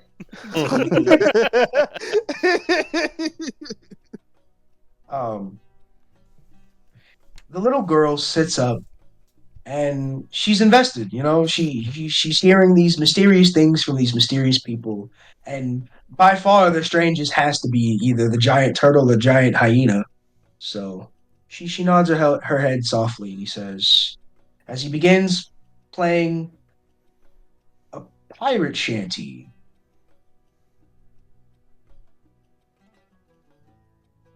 And he kind of strums that melody along as he begins his story. There once was a pirate who lived on the sea. He did whatever he wanted, for no one was as powerful as he. He sailed the ocean's blue. He traveled across the lands. He took as he wanted, and no one stood a chance. But then one day, along came a god, the one that brings death. It wasn't a facade. This demon rained hell. He rained fire and destruction. But nonetheless, the pirate's will to live was almost like a suction. His crew captured. Thank you. I've been working on this all week. His crew captured and defeated his friends at the end. But the pirate stood up and he began again. He charged into battle and felled in the breath. The dragon god, the black dragon of death. Mor's the slayer, he felled them all. But sometimes people say that there's a second part to this song. But nobody knows whatever happened to that pirate. Only he died in the fires doing God knows what. The strung plucks on his guitar as he messes up the tune, and he kind of cuts the story. He keeps Tyrion staring looks at Kade. he looks at Elena, then looks back at Kade. One hell of a fucking story to tell a kid who just lost her mom. Kade smiles. You know what? Being around kids wasn't exactly my strongest suit, but I figured the tune would be nice. Luna says, quite insensitive for you to bring that up around her. Hiram does Who take, dabbled with gods? Hiram does take note of the pirate and how Kade is dressed like a pirate and how Kade behaves like a pirate. Keep that in mind. Elena, however, was ecstatic. She actually enjoyed the tune and she hummed along. She's kind of young, so she wasn't really paying attention to the words, but it felt nice. And Luna, Tiram, she doesn't look disturbed by the story. However, you have both come to her defense. So Cade puts his loot away and he No, says, "You know what? I came to no one's defense. I was just pointing out the fact that bringing up the That fact that Cade was being somebody's insensitive." no, Yeah. no. I'm bringing up the fact that it's being insensitive to talk about the fact that someone's mom just died. So I'm talking to Tyrion. Like, shut the fuck up. Who gives a shit? Oh, you said that to Tiram. Oh, Yes. I thought you were saying it to Cade. No. Oh, so Tiram, Luna chimes in and says you're being insensitive for bringing it up at all. Cade hurriedly puts his loot away, though. You go ahead. Y'all go Hiram ahead. ignores. Does when Cade is doing this, is anything obviously magical happening around him? Obviously magical. Nothing is obviously magical. Okay, all right. It was just a song. Interesting. Interesting, Simon. That was very interesting. He said one bard wasn't enough. Well, I mean, maybe like a quarter of one. So, I think as this is going on, this whole conversation, if the DM will allow it, I'd like to attune to an item as we're all sitting around the campfire while somewhat. I think I would catch the conversation, but not really be involved for an hour. That's fun. Ceres, okay. You hear the tune, but I wouldn't say you really paid attention to the words as you were invested in your work, whatever you're attuning to. Okay. But from what you were listening to, the melody felt nice. It was a gentle sea shanty, something you can stomp your foot to. Probably kept. Okay. So I will mark in light gray that I didn't really hear the specific lyrics, and someone will have to remind me of them later. Here's to hoping they remember. Well, as long as this is recorded. Fuck. Oh yeah, we do record these. Somebody are y'all gonna listen to the whole 4-hour session every time just before the next session? Bits and pieces if I have to. Yeah. I'm not gonna lie. I definitely listened to the whole thing last time.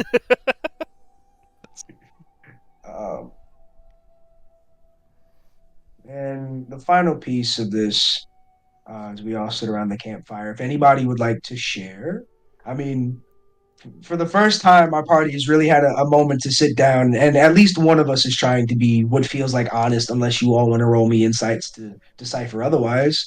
But is Michaelo sitting? Michaelo's sitting with us, right? He's like 10 feet away. He's like 10 feet. He's like sitting in the it's just licking the firelight is licking the corner the corner is glinting out of his eyes. Just very. Because he has red eyes, it kind of looks like his eyes are glowing. Nice. I think Ceres, after she is done attuning to her items, hold on, let me check something really quick. I've got to check my inventory. While that's going on, Tiram is cleaning brains off of his warhammer before meditating. Right in front of a child. In front of the kid. I think Siri puts this fresh this knife with engravings. Ceres is putting this knife with engravings on it into the fire until it is red hot, and then walking over to Michaelo. She looks at him. She's holding the knife. He's not looking at her. He's still looking at Elena. Ceres walks to him, steps on a He's knee, helping takes her sewing needle, and pushes into the bullet hole on his leg and extracts the bullet with it. Michaelo Does he then react? goes, what the fuck? Side note: as you're stitching him up, Elena is helping Tyrion clean his warhair. Like she's polishing the brains off. Yeah. Ceres looks at it and holds a hand up to Michaelo. Wait. Wait, and then she does that. Michaelo, she holds a hand up to you, Michaelo. Mm-hmm. And after she has just stuck her sewing needle in the bullet hole. Michaelo is like confused. He's just like staring at her like, what? I love the pantomiming. Ceres pulls out a bullet out of her bullet pouch, and then and shows it to you, and then puts it back in, and then points at your leg. Michaelo kind of like looks at his leg, and he looks at you again, and he goes, "Use your words. I don't know what you're saying to me." Ceres, didn't you roll like a dirty 20 to hit? Yes, I did. Did it go through? I mean, okay, so if it went through, is like there's an exit wound. That's all. I'll say. Well, if it went through, then Ceres approaches Michaelo, and instead of shoving the sewing needle into the hole, Ceres looks at Michaelo and sort of tries to get his attention, but he keeps looking at Cirilla's daughter. And Cirilla's Ceres kind of daughter. It is not Cirilla's daughter. It's Elena, the daughter. I was about to say, God damn, we just lost Cirilla. Gabrielle Montu's daughter. Oh yeah, that's right. Okay, Cirilla, sorry, I got mixed up. I got mixed up. The one guard had the kissy face picture. But yeah, no, fucking she sees that. Was Elena's mom fucking? No, dude. Well, I honestly I have that picture. I took the picture of the good kissy face. Yeah. But so Ceres sees that they're not going to get their attention and takes the hot red knife and puts it on their leg to seal the wound. Michaelo goes, what the fuck?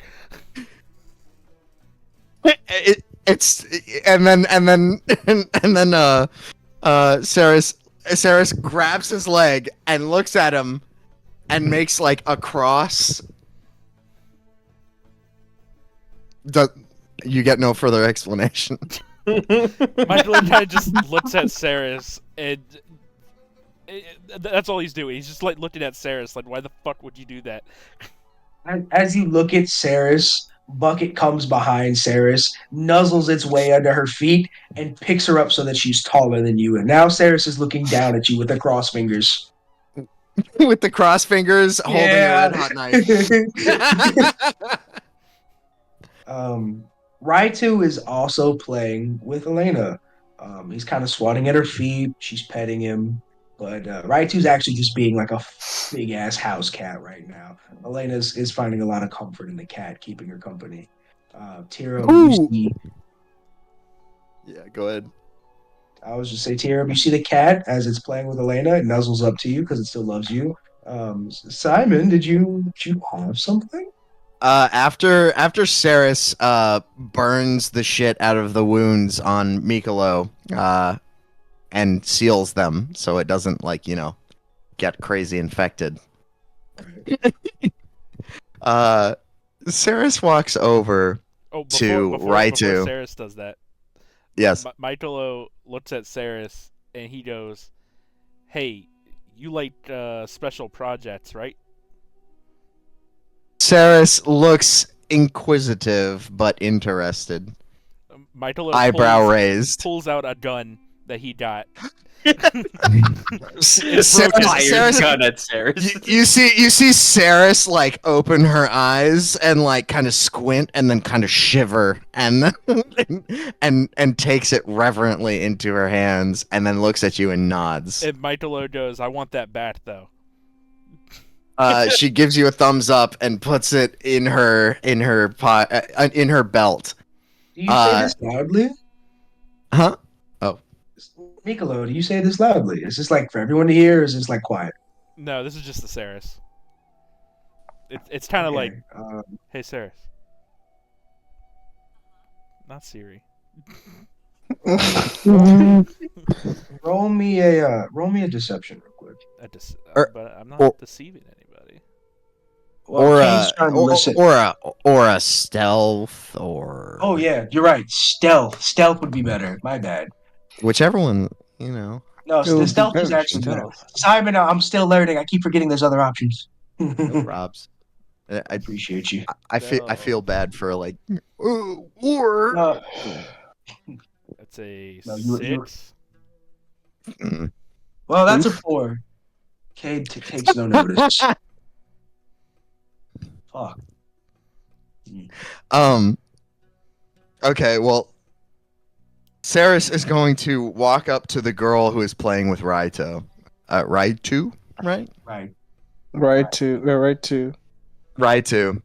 And Ceres is gonna kind of like make her way around the girl in Raitu and try and not be very obvious. Kind of like sit down, maybe wait a minute or so. And she's gonna pull a puppet out of her back pocket, and she is going to move the mouth. And this puppet, if she's going to try and do it stealthily, so let me roll a stealth, and anyone with a perception higher than this, a passive perception, unless you're actively suspicious of Ceres right now. If your passive is higher than a,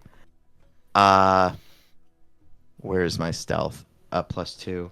A 16. If your passive perception is higher than a 16, or if you are actively suspicious of Ceres right now, you can roll. Kade hears. He notices whatever this is. Okay. Ceres pulls out a. Let's see. What does the puppet look like?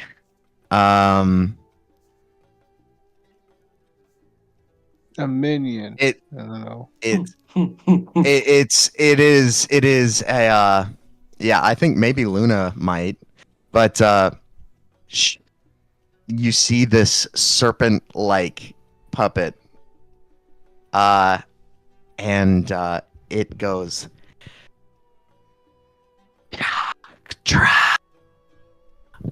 What? Cut out. Shaktra. It says Shaktra.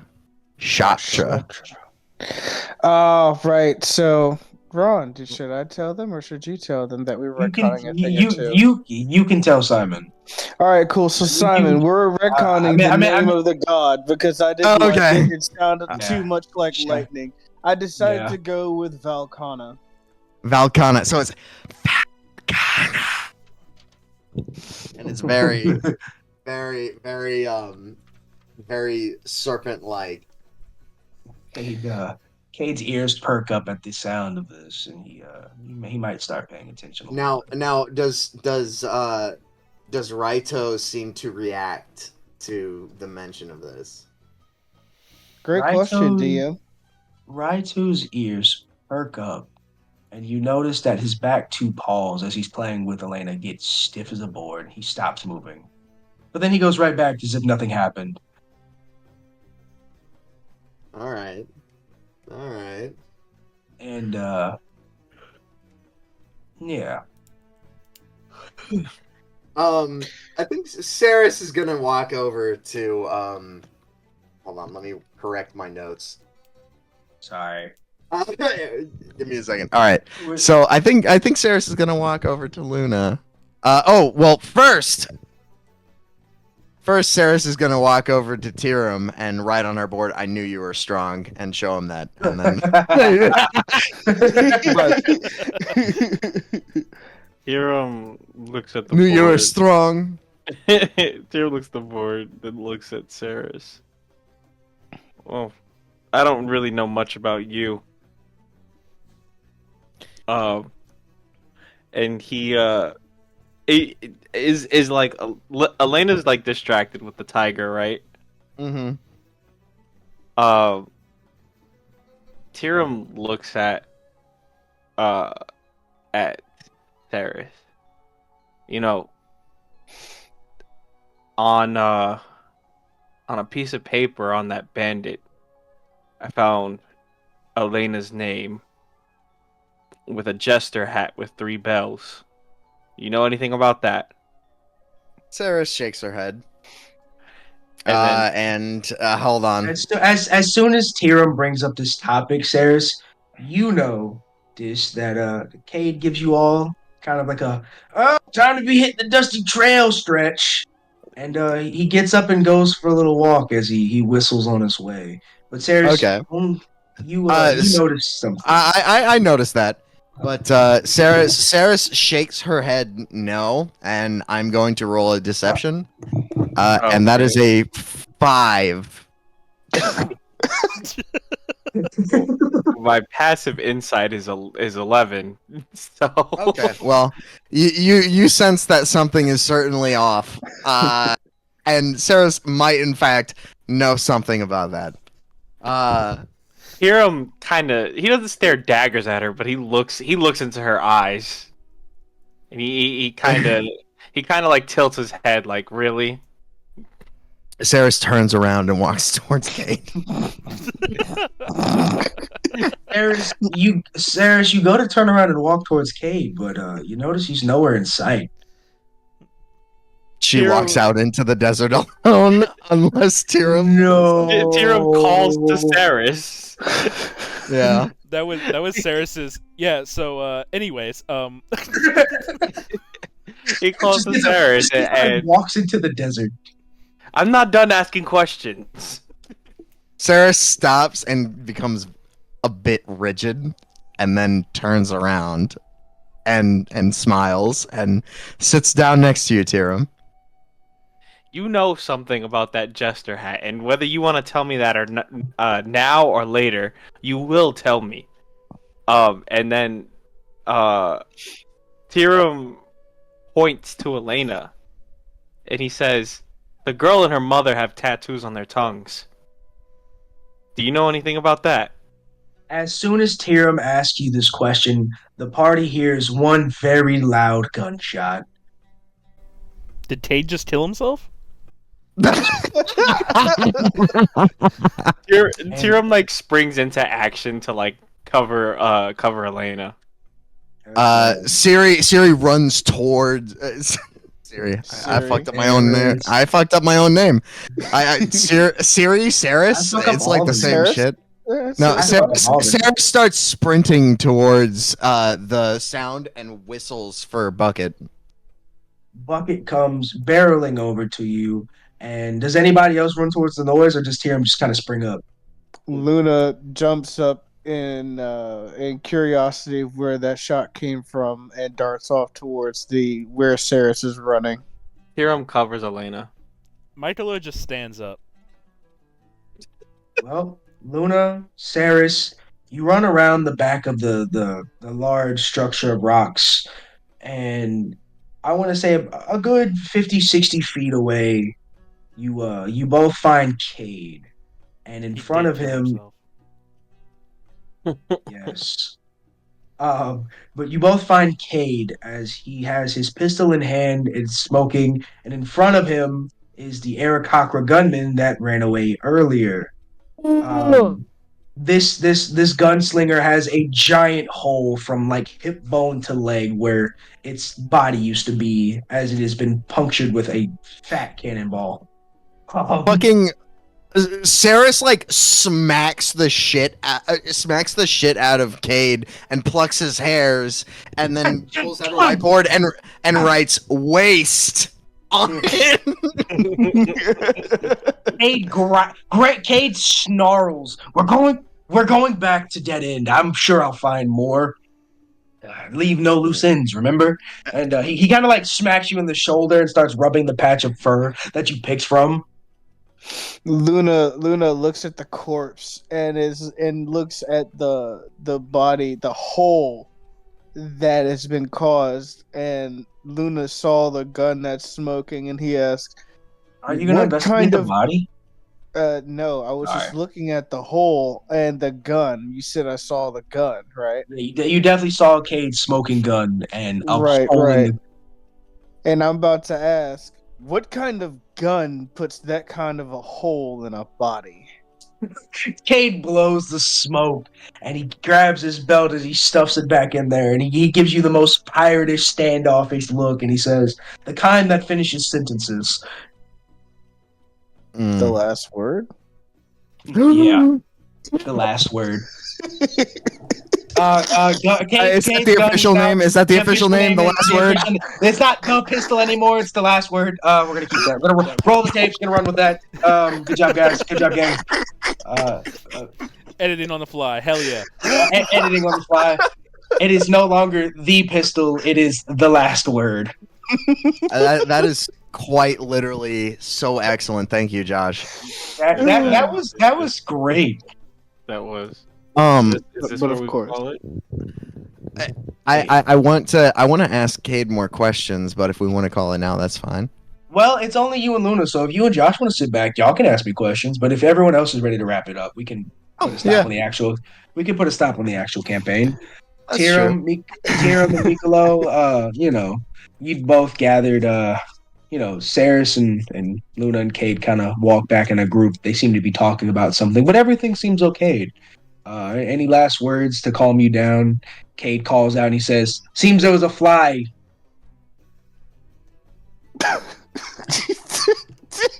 Flies. Yeah, I mean, dead bodies. There's a lot of flies.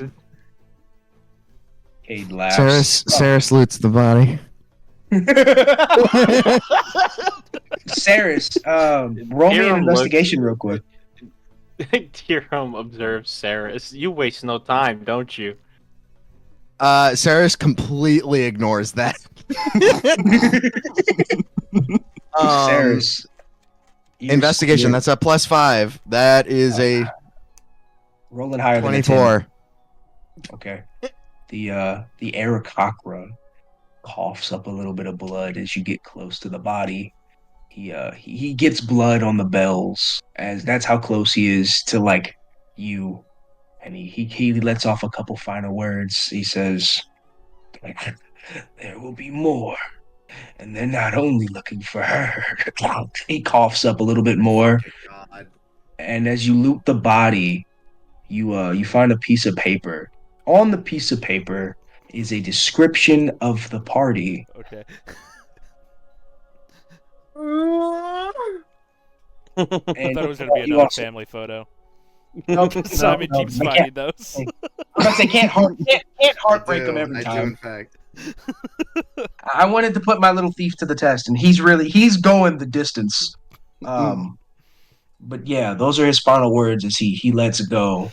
His pistol was in his hand. He never got to fire it. I'm taking the pistol. You take that pistol. Ceres has all the pistols. Mm-hmm. All right. Did we level up, DM? Yeah. Why was that so begrudging? We don't have to. We don't have to. I mean, No, I would like to say no, but honestly, you guys say fought no. No, because honestly, you guys fought a good amount, and the enemies weren't any pushovers. They were intentionally big. We started at level 3, right? Yeah. Yeah. Mm-hmm. Well, we've been through 2 combats. You've been through 2 combats. You've been through a desert of travel, and a little bit of a bonding. So I'd say y'all leveled up. I can give Michaelo you that. fell off a tree. Michaelo did almost get petrified. Fall off a tree. Ceres has been gunning people down in the streets. If you go to your character sheet at the very top, you should see a little like gear. You click on that, it'll say manage character levels, and then it'll take you straight to the class. Or the Um, anvil. The or anvil with the Okay, the or the anvil. anvil. Okay. go to builder, You just go to and level then 4. just level 4, and then it'll give you some more options. Yep, if you go down to your I've got an bottom of your ability option. score improvement Hey, or a feat, and I need to research because that's very you have important for an artificer. you have a true build to do. Yeah. All right. Saris, Josh, y'all are welcome to stay on and ask me more questions. I would love to see this little dialogue through that Michaelo and Tiram aren't really paying attention to. Ron and Simon, since apparently we're off on our own, I think we should have like a small little chat later. Later. Later, because I want to go to sleep too. Hey, Okay, Josh, good night. hold up. Josh, this is your only chance to get whatever information from this conversation. Just because, partly I'm going to forget, and more And I'm importantly, recording. that it's fine. Yeah, Oh wait, Ryan's, are you Ryan? Are you going to stay for the conversation? I thought you were getting off. Ryan's getting prepped for bed. He's gonna keep the recording on. I can keep the recording on. Okay. Well, nonetheless, Josh, I actually want it to be an hour and everything, just because I feel like that'll spice it up. Luna, you just watched the bird get a hole plunged through him, and Saris has questions. It's up to you whether It's up to you whether Luna sticks around to hear those questions. Ask So, away, Saris. Saris is going to look at. anything, Josh, I would just like to say you do not have to stay if you don't want to, and I'm just throwing that out. I yeah. just said Saris, ask away, didn't I? You did, but I know you're talking. Go ahead, Saris. I think My bad. what Saris is going to do, because she has seen Luna. Saris looks at Luna, and I think she does not see someone who has Luna is not a city slick. Luna is someone from the fucking boonies. They don't have a they seem very honest because of their upbringing. And I think Saris pulls out a puppet and is looking at Luna and pull and okay, so I have to figure out a inquisitive but until then Saris pulls out this puppet that's an owl and I'm gonna give it like a yes, yes. A one, a two, a three. the three. Yeah, exactly like that. Exactly like that. And is going to God. Who is Valcona? That was beautiful.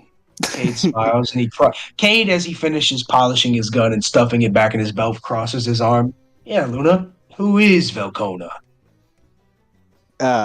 Well, Valkana is the guardian deity of my village, or was of my village when it was still around. And what do they mean to ride to? What business of that is yours? At your immediate response, Cade puts his finger on his chin and he crosses his arms. And he's still got a little bit of a smile. He's thinking. He's thinking heavily about what you just said. Well, Raitu seemed to respond to the mention of Valcona. They purred and brushed your leg as you mentioned them.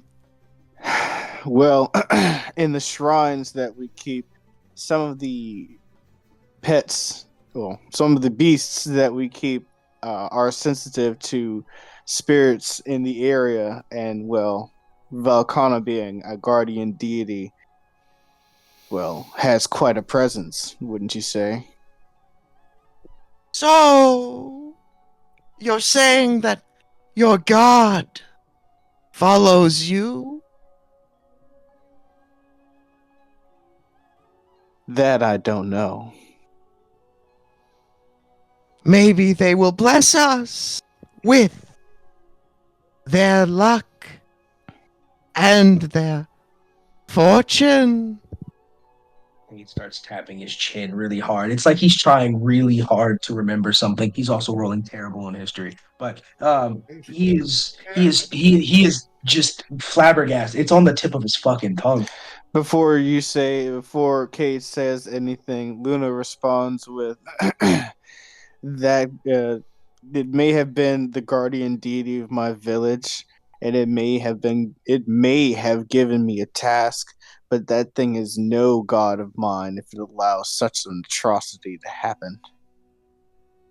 Cade stops tapping his chin, and he looks like he's come to a realization, but he doesn't say anything. What atrocity? Luna just falls silent and walks away. Ceres walks towards Luna and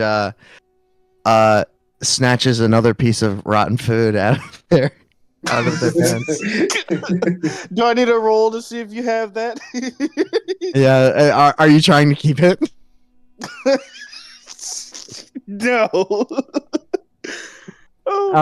Ceres tries talking. Ceres, Ceres tries talking with the owl puppet some more, and then she shoves her hand into her bag and then pulls her hand out, and it is a puppet of a man with it's a long neck and a bowl cut. Like no, wait, sorry, hold on. No, it's Kermit the Frog, and it's like are you like Kermit the Frog here? Kermit the Frog here? And he goes, you've got dirt all over you, and you got food that's rotting in your pockets. I did it way better earlier. Hold on. Kermit, you've got rotting dirt. You've got rotting food in your pockets. Maybe I can help you out. You sound like Yoda. Yeah. Luna's good too, though. At Ceres and the puppet and goes, "Can you give me peace for now? Let me sleep." She tries to talk with Kermit and then puts her hand back in her bag and starts speaking with an owl puppet. I will speak to you tomorrow. And then puts it back. Ceres looks at Kade as Luna walks away, and pulls out a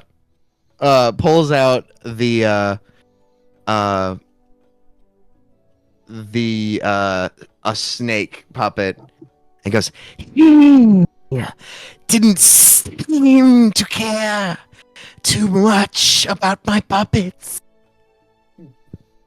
Cade laughs at you.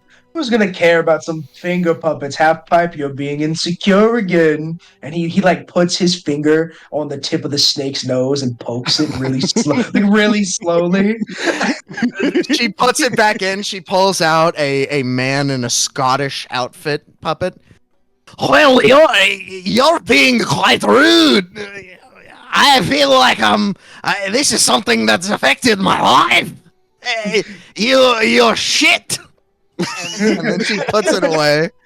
As you tell him he's shit, Cade laughs out a hearty laugh, like a legitimate laugh, not the hyena laugh, but a real, genuine laughter. And he says, "Kid, the only way you'll ever learn to get through it is to do it." And I don't have any qualms. He points at himself with both hands. I mean, look at me. I smell like wet dog. He puts his hand on your head. and Don't. then she and then as he puts his hand on her head, she looks at Cade and she makes a finger gun symbol, and then and signs Elena, or writes it down. It's dark, you can't see it, but Yeah, you can she sign it like to him. she kind He of knows sign signs. language. I feel like Cade out of anyone would know it, but Oh yeah, Elaine he it, and knows. then Cannon. Cade's smile turns into like a really crickety, like half-ass No, smile. And he's like, yeah. Well, luckily for you, I get the feeling you don't have anything to do with that. But where would somebody get your cannons if I had to guess? um, Saris writes on the board. Um, uh, anyone in the circus would have access. And she kind of like glints it towards the light so you could see it. Cade puts his pinky claw in his teeth and his canine fang, and he goes, "Well, looks like we've got some snooping to do. Seems And like you're then not the only." yeah, and then she sticks out her tongue and points at it. Cade quickly pokes it back into your head. Do not let anybody see that. You know better. He kneels down to your level and he puts both hands on your shoulder and he says, Ceres, I've kept you alive this long because it's just the two of us. It's not the two of us anymore, and you need to be careful. He's really hectic. He kind of grips your shoulders just a little tightly, and he's like, whatever you do not let anybody else see that tattoo. And I more think than that, Sarah do not let Elena see it. I think Saris looks a little bit forlorn and then hugs Cade. Cade stops as you walk out of his hands and into his arms. His hands are still as if they were on your shoulders. He's kind of flabbergasted to just be. Cade has never had this kind of like trust or affection with another person on this genuine scale. Um, he slowly closes his hands and he puts one arm around you and he Pats holds the you. back. No. He embraces the hug with just one hand. You're tiny, but Yeah. he really embraces the hug. And as you back away, he looks at you and he says, very very distraught. He looks very distraught. Um, Roll me a perception. That's a good one. All right. Let me. Well, with my ability score upgrades. But my perception. That would be a 16. Yeah. I'm not gonna lie. If it was a 17, this would have been more impactful. But Could just say it was a 17 because I leveled. rock paper scissors. No, let me stop. Rock, Flip, paper, flip. scissors. No, flip. You know what? Flip a coin. Flip a coin. Tails. Tails. You get the 17. All right. I'm gonna roll a d20, and it's Anything a over 10 is a. Anything over 10 is tails. That would be a 17. All right. Ceres, Cade holds you tight. He really embraces your hug, and then he pushes you away. He looks very distraught. He pulls out the mask. Everyone else is at the campfire. Luna, you have already walked away. Michaelo has sat down into his moping. No one else is going to see this because you are still technically behind the rocks talking. You've been talking for a while. Cade pulls the mask out and he puts it on. He instantly morphs back into the gnome shape from session one. Mm. He sticks his tongue out and he says, you see the tattoo on his tongue, but the mask is still on his face as he slides it up. And he says, Ceres, there's a reason There's a very real reason I'm here with you. He's lost for words for the first time in your entire partnership. Dutch is a man of magic, but outside of him, your father was my friend, a good gnome, but he he he stops. He doesn't know what to say. Ceres, he takes the mask off of his face while transformed, and it is the face of your father.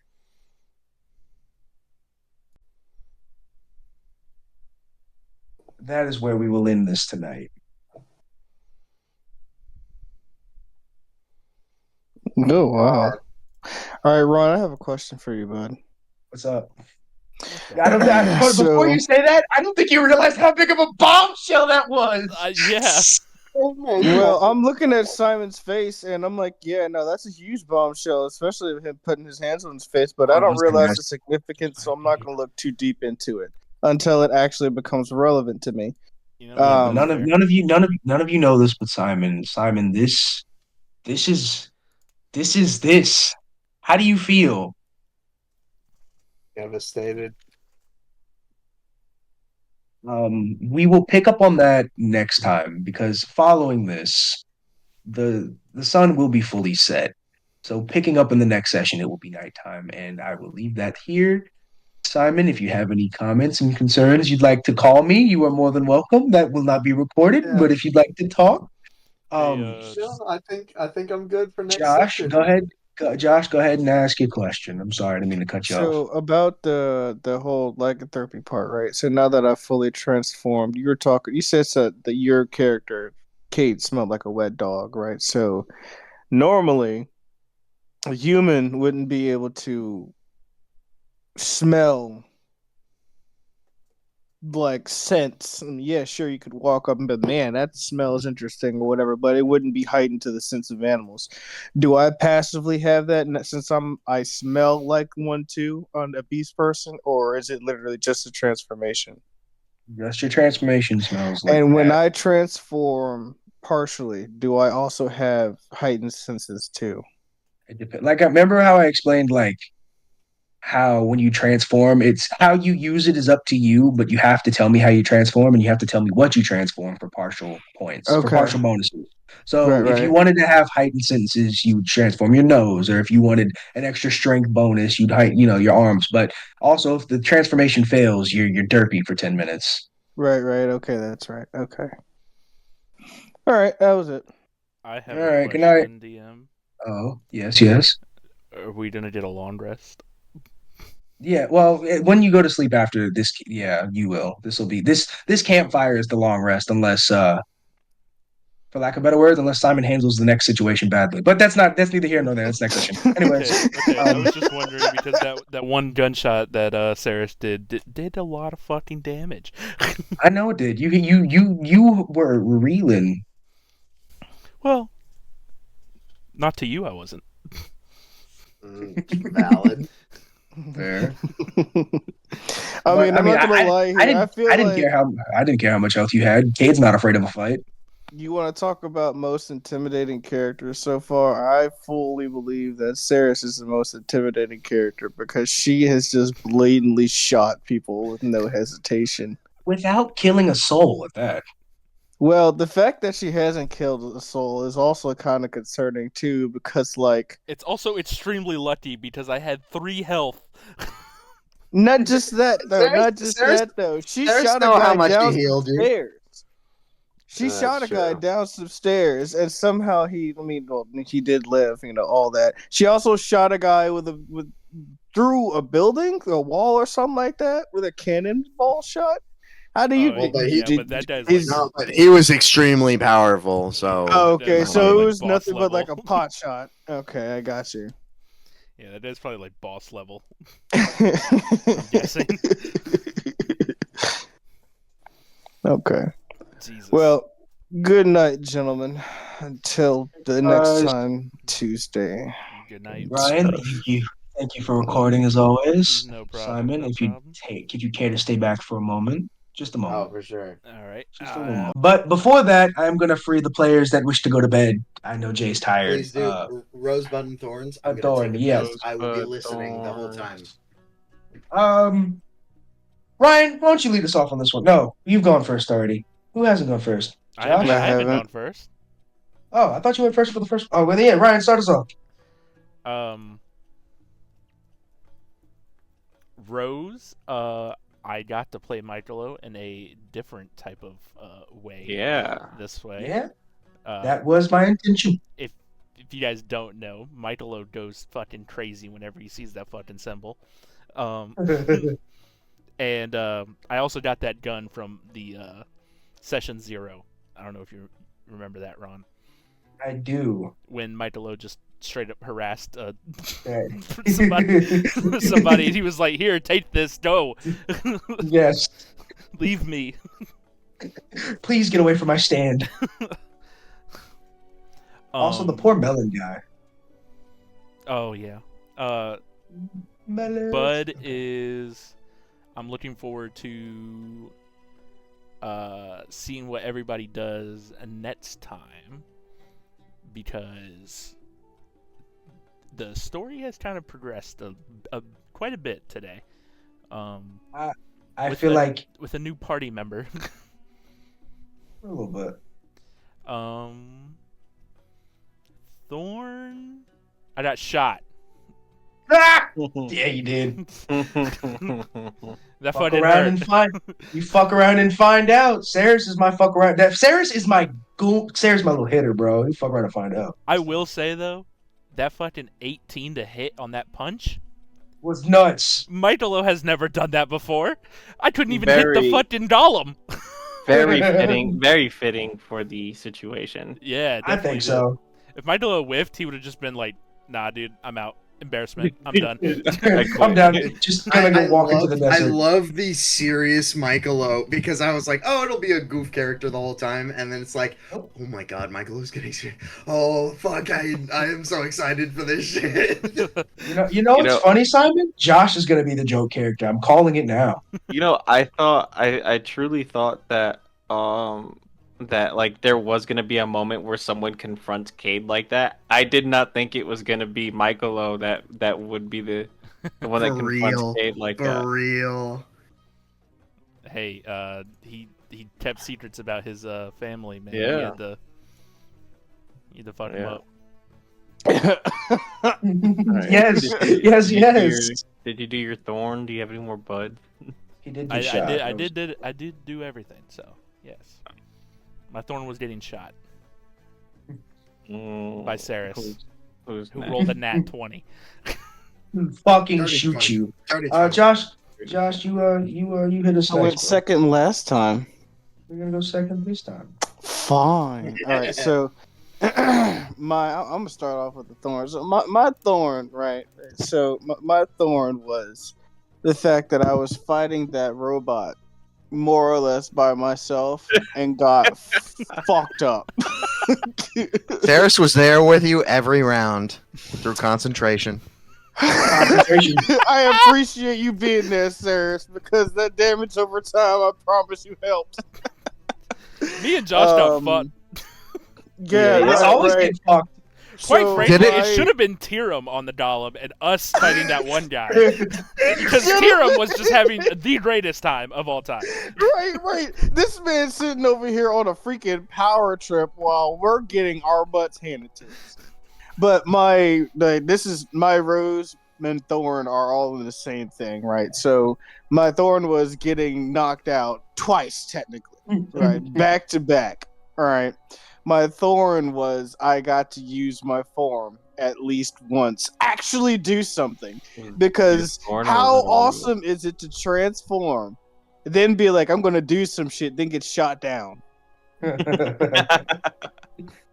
Those Yeah. gunslingers So were not Ryan, I fucking with me. appreciate you helping me out there, man. I wanted to do something.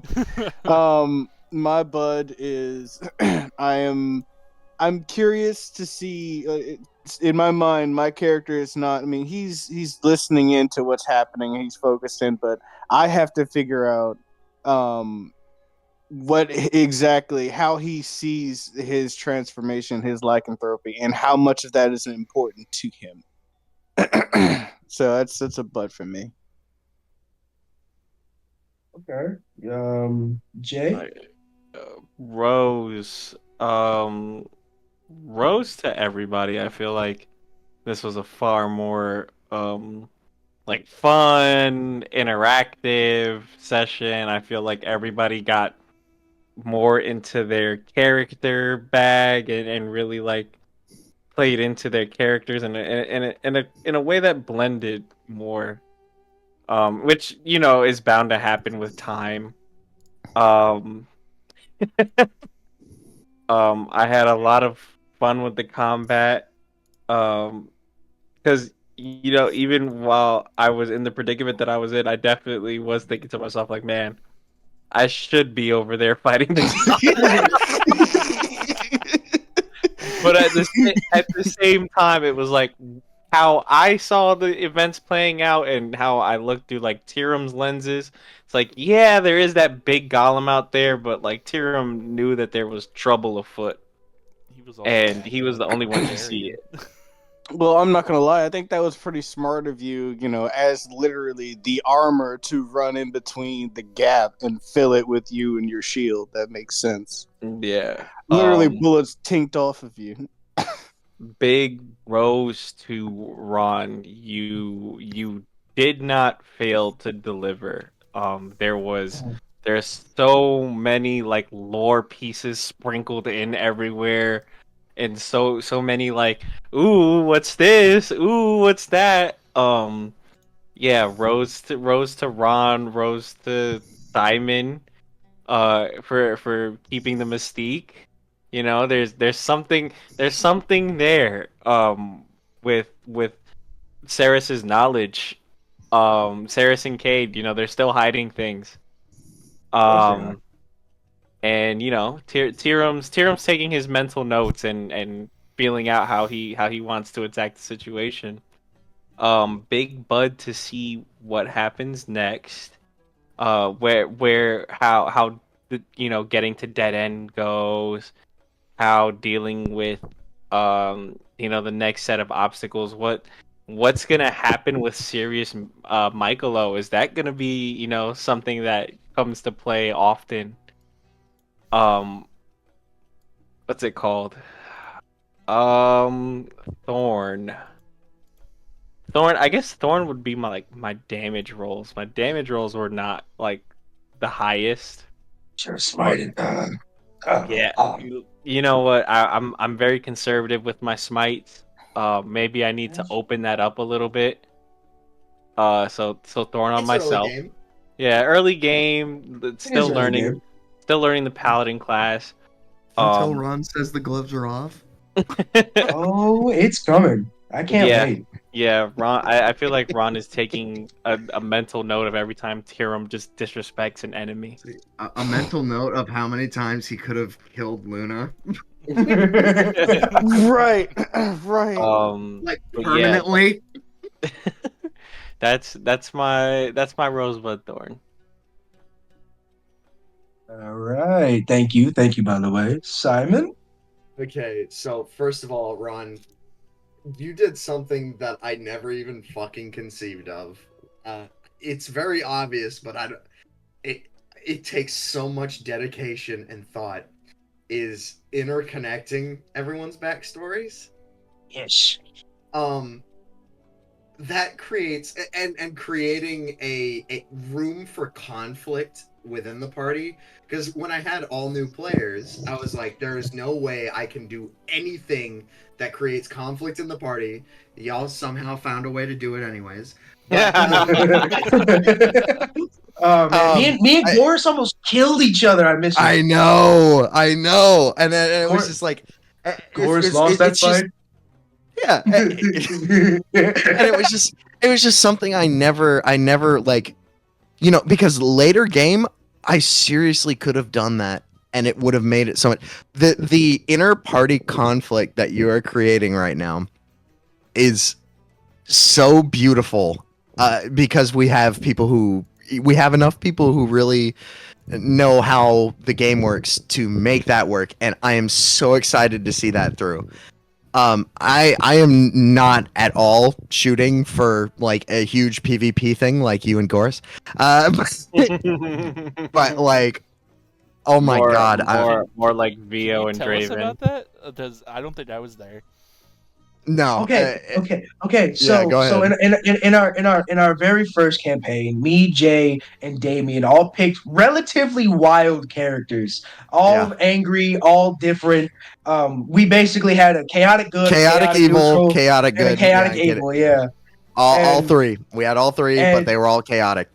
they were chaotic as fuck. And They honestly, developed it to the end though, and I don't think they ended on that. But no, I think they really grew into friends. But at first, Vio and Goris fought a lot just because of like Goris being an orc and Vio having a vengeful soul.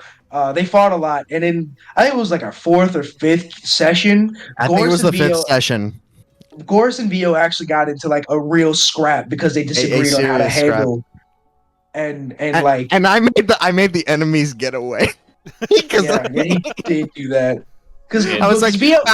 I made them both wrong because Vio wanted to teach them a lesson and Goris wanted to kill them. And So I made them Draven- get away and not learn their lesson. And Draven was like, "You guys are fools." Yeah, Draven heckled them from the cart, but he more specifically heckled Vio for his Yeah. actions. And honestly, that's really kind of where Draven established himself as our main brain cell. as the dad character, Oh, wow. And then as the leader of the crew. and in that, Goris and Vio actually had a fist fight to each other while the bandits Fist got fight, away. And it motherfucker, was- you combined it was- spit. And it was fucking terrible because it was a paladin versus a barbarian. So it was like endless attacks versus endless super fucking high AC. And it was so stupid. It was busted as fuck. What happens when an unstoppable force meets an immovable shield? That's exactly what happened. But I digress. A fucking huge bud for every. Let me tell you, Ryan, you are far exceeding what these doofuses did for their first campaign. Oh, okay. Absolutely. Fuck yeah, you are. I love it. We- I love it so much. We tortured a guy and robbed the bank. I'm just saying, we- like the amount of, and that's not to disparage you guys because he is playing with a group of experienced players. As you know, we've got two people who don't really, who are just starting out, and we've got 4 people.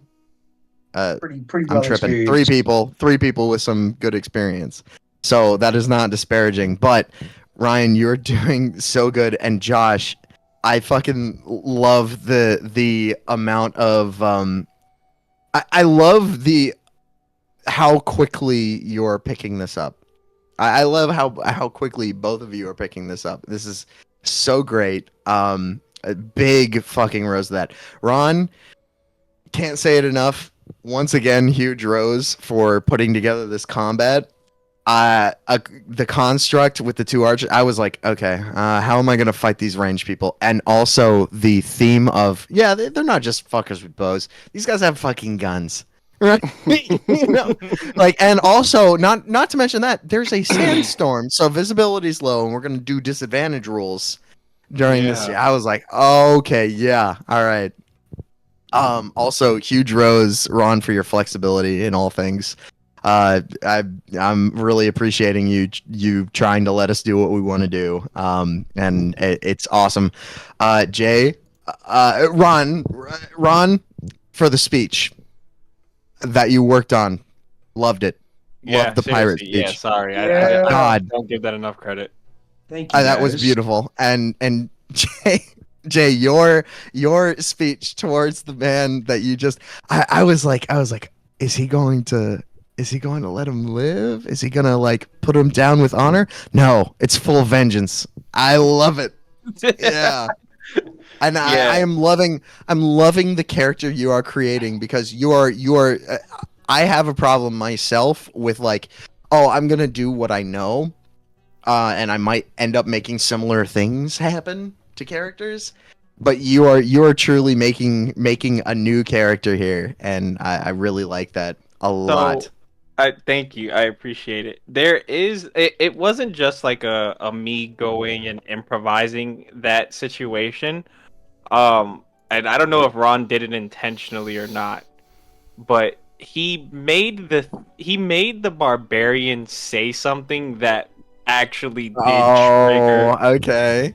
He Did made the he? barbarian say something that triggered like Tirum's past.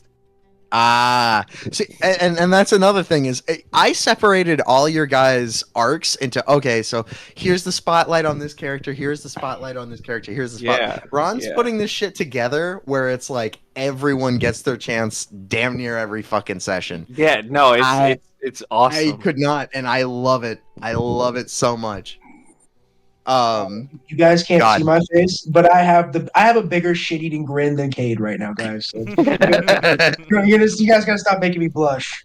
Shit, my only thorn is that I'm gonna have to go back and re-listen to some of the shit to take my notes better. But that's that. I mean, that's literally it. I've got tons of buds. I have tons of buds. My bud is next fucking session. We'll leave it at that. We're not even Sideways. recording this for people's entertainment anymore. We're recording it for us. Oh, yeah, we're doing it for ourselves. Hey, All right, come Ron, on, that's DM. you, Daddy DM. First of all, like I said, thanks you guys for coming. Next session Tuesday, right? If Simon can make it. Yeah, if everyone's Yes, available. I can do Tuesday for sure. Tuesday. Sorry. All right. Also, that's a thorn for me. Is I got really. I'm just gonna say this right now. I'm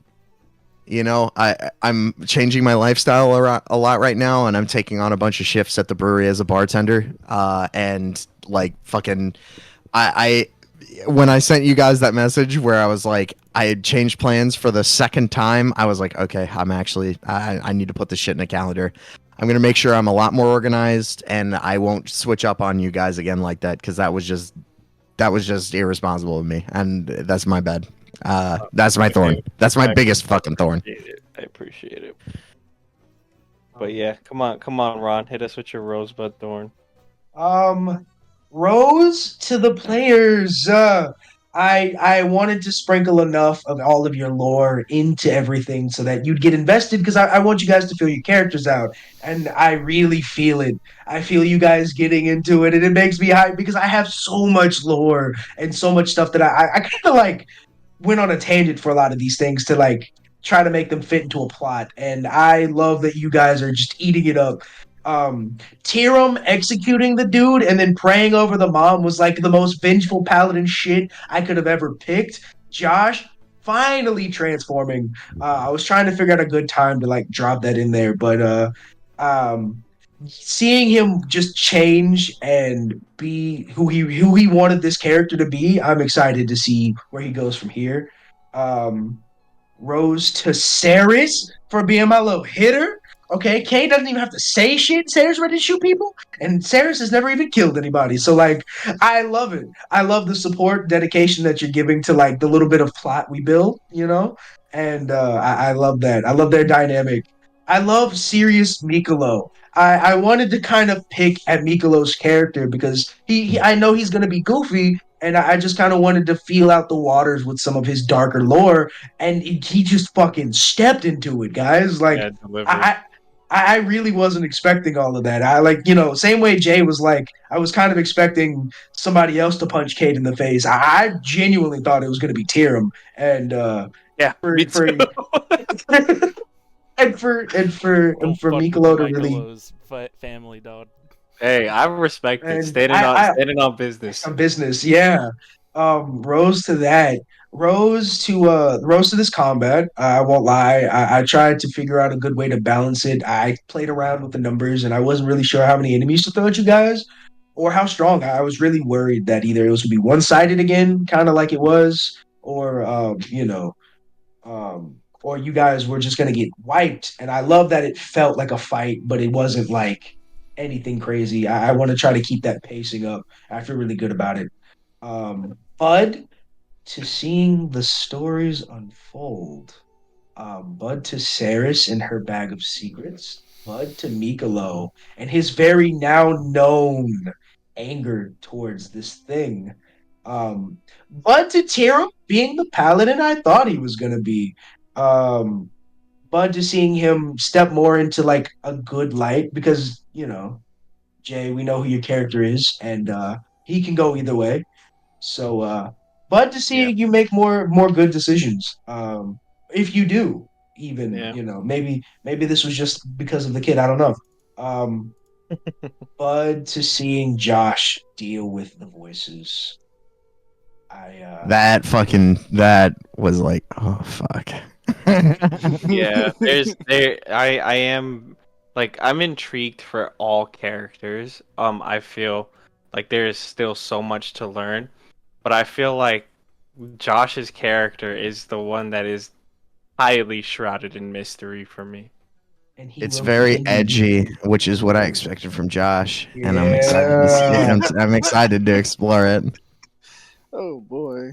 As long as we only have one, it makes it really interesting. Alright, I am going to take my leave. Good night. Good night, Night. fellas. It's been great. This has been fun. So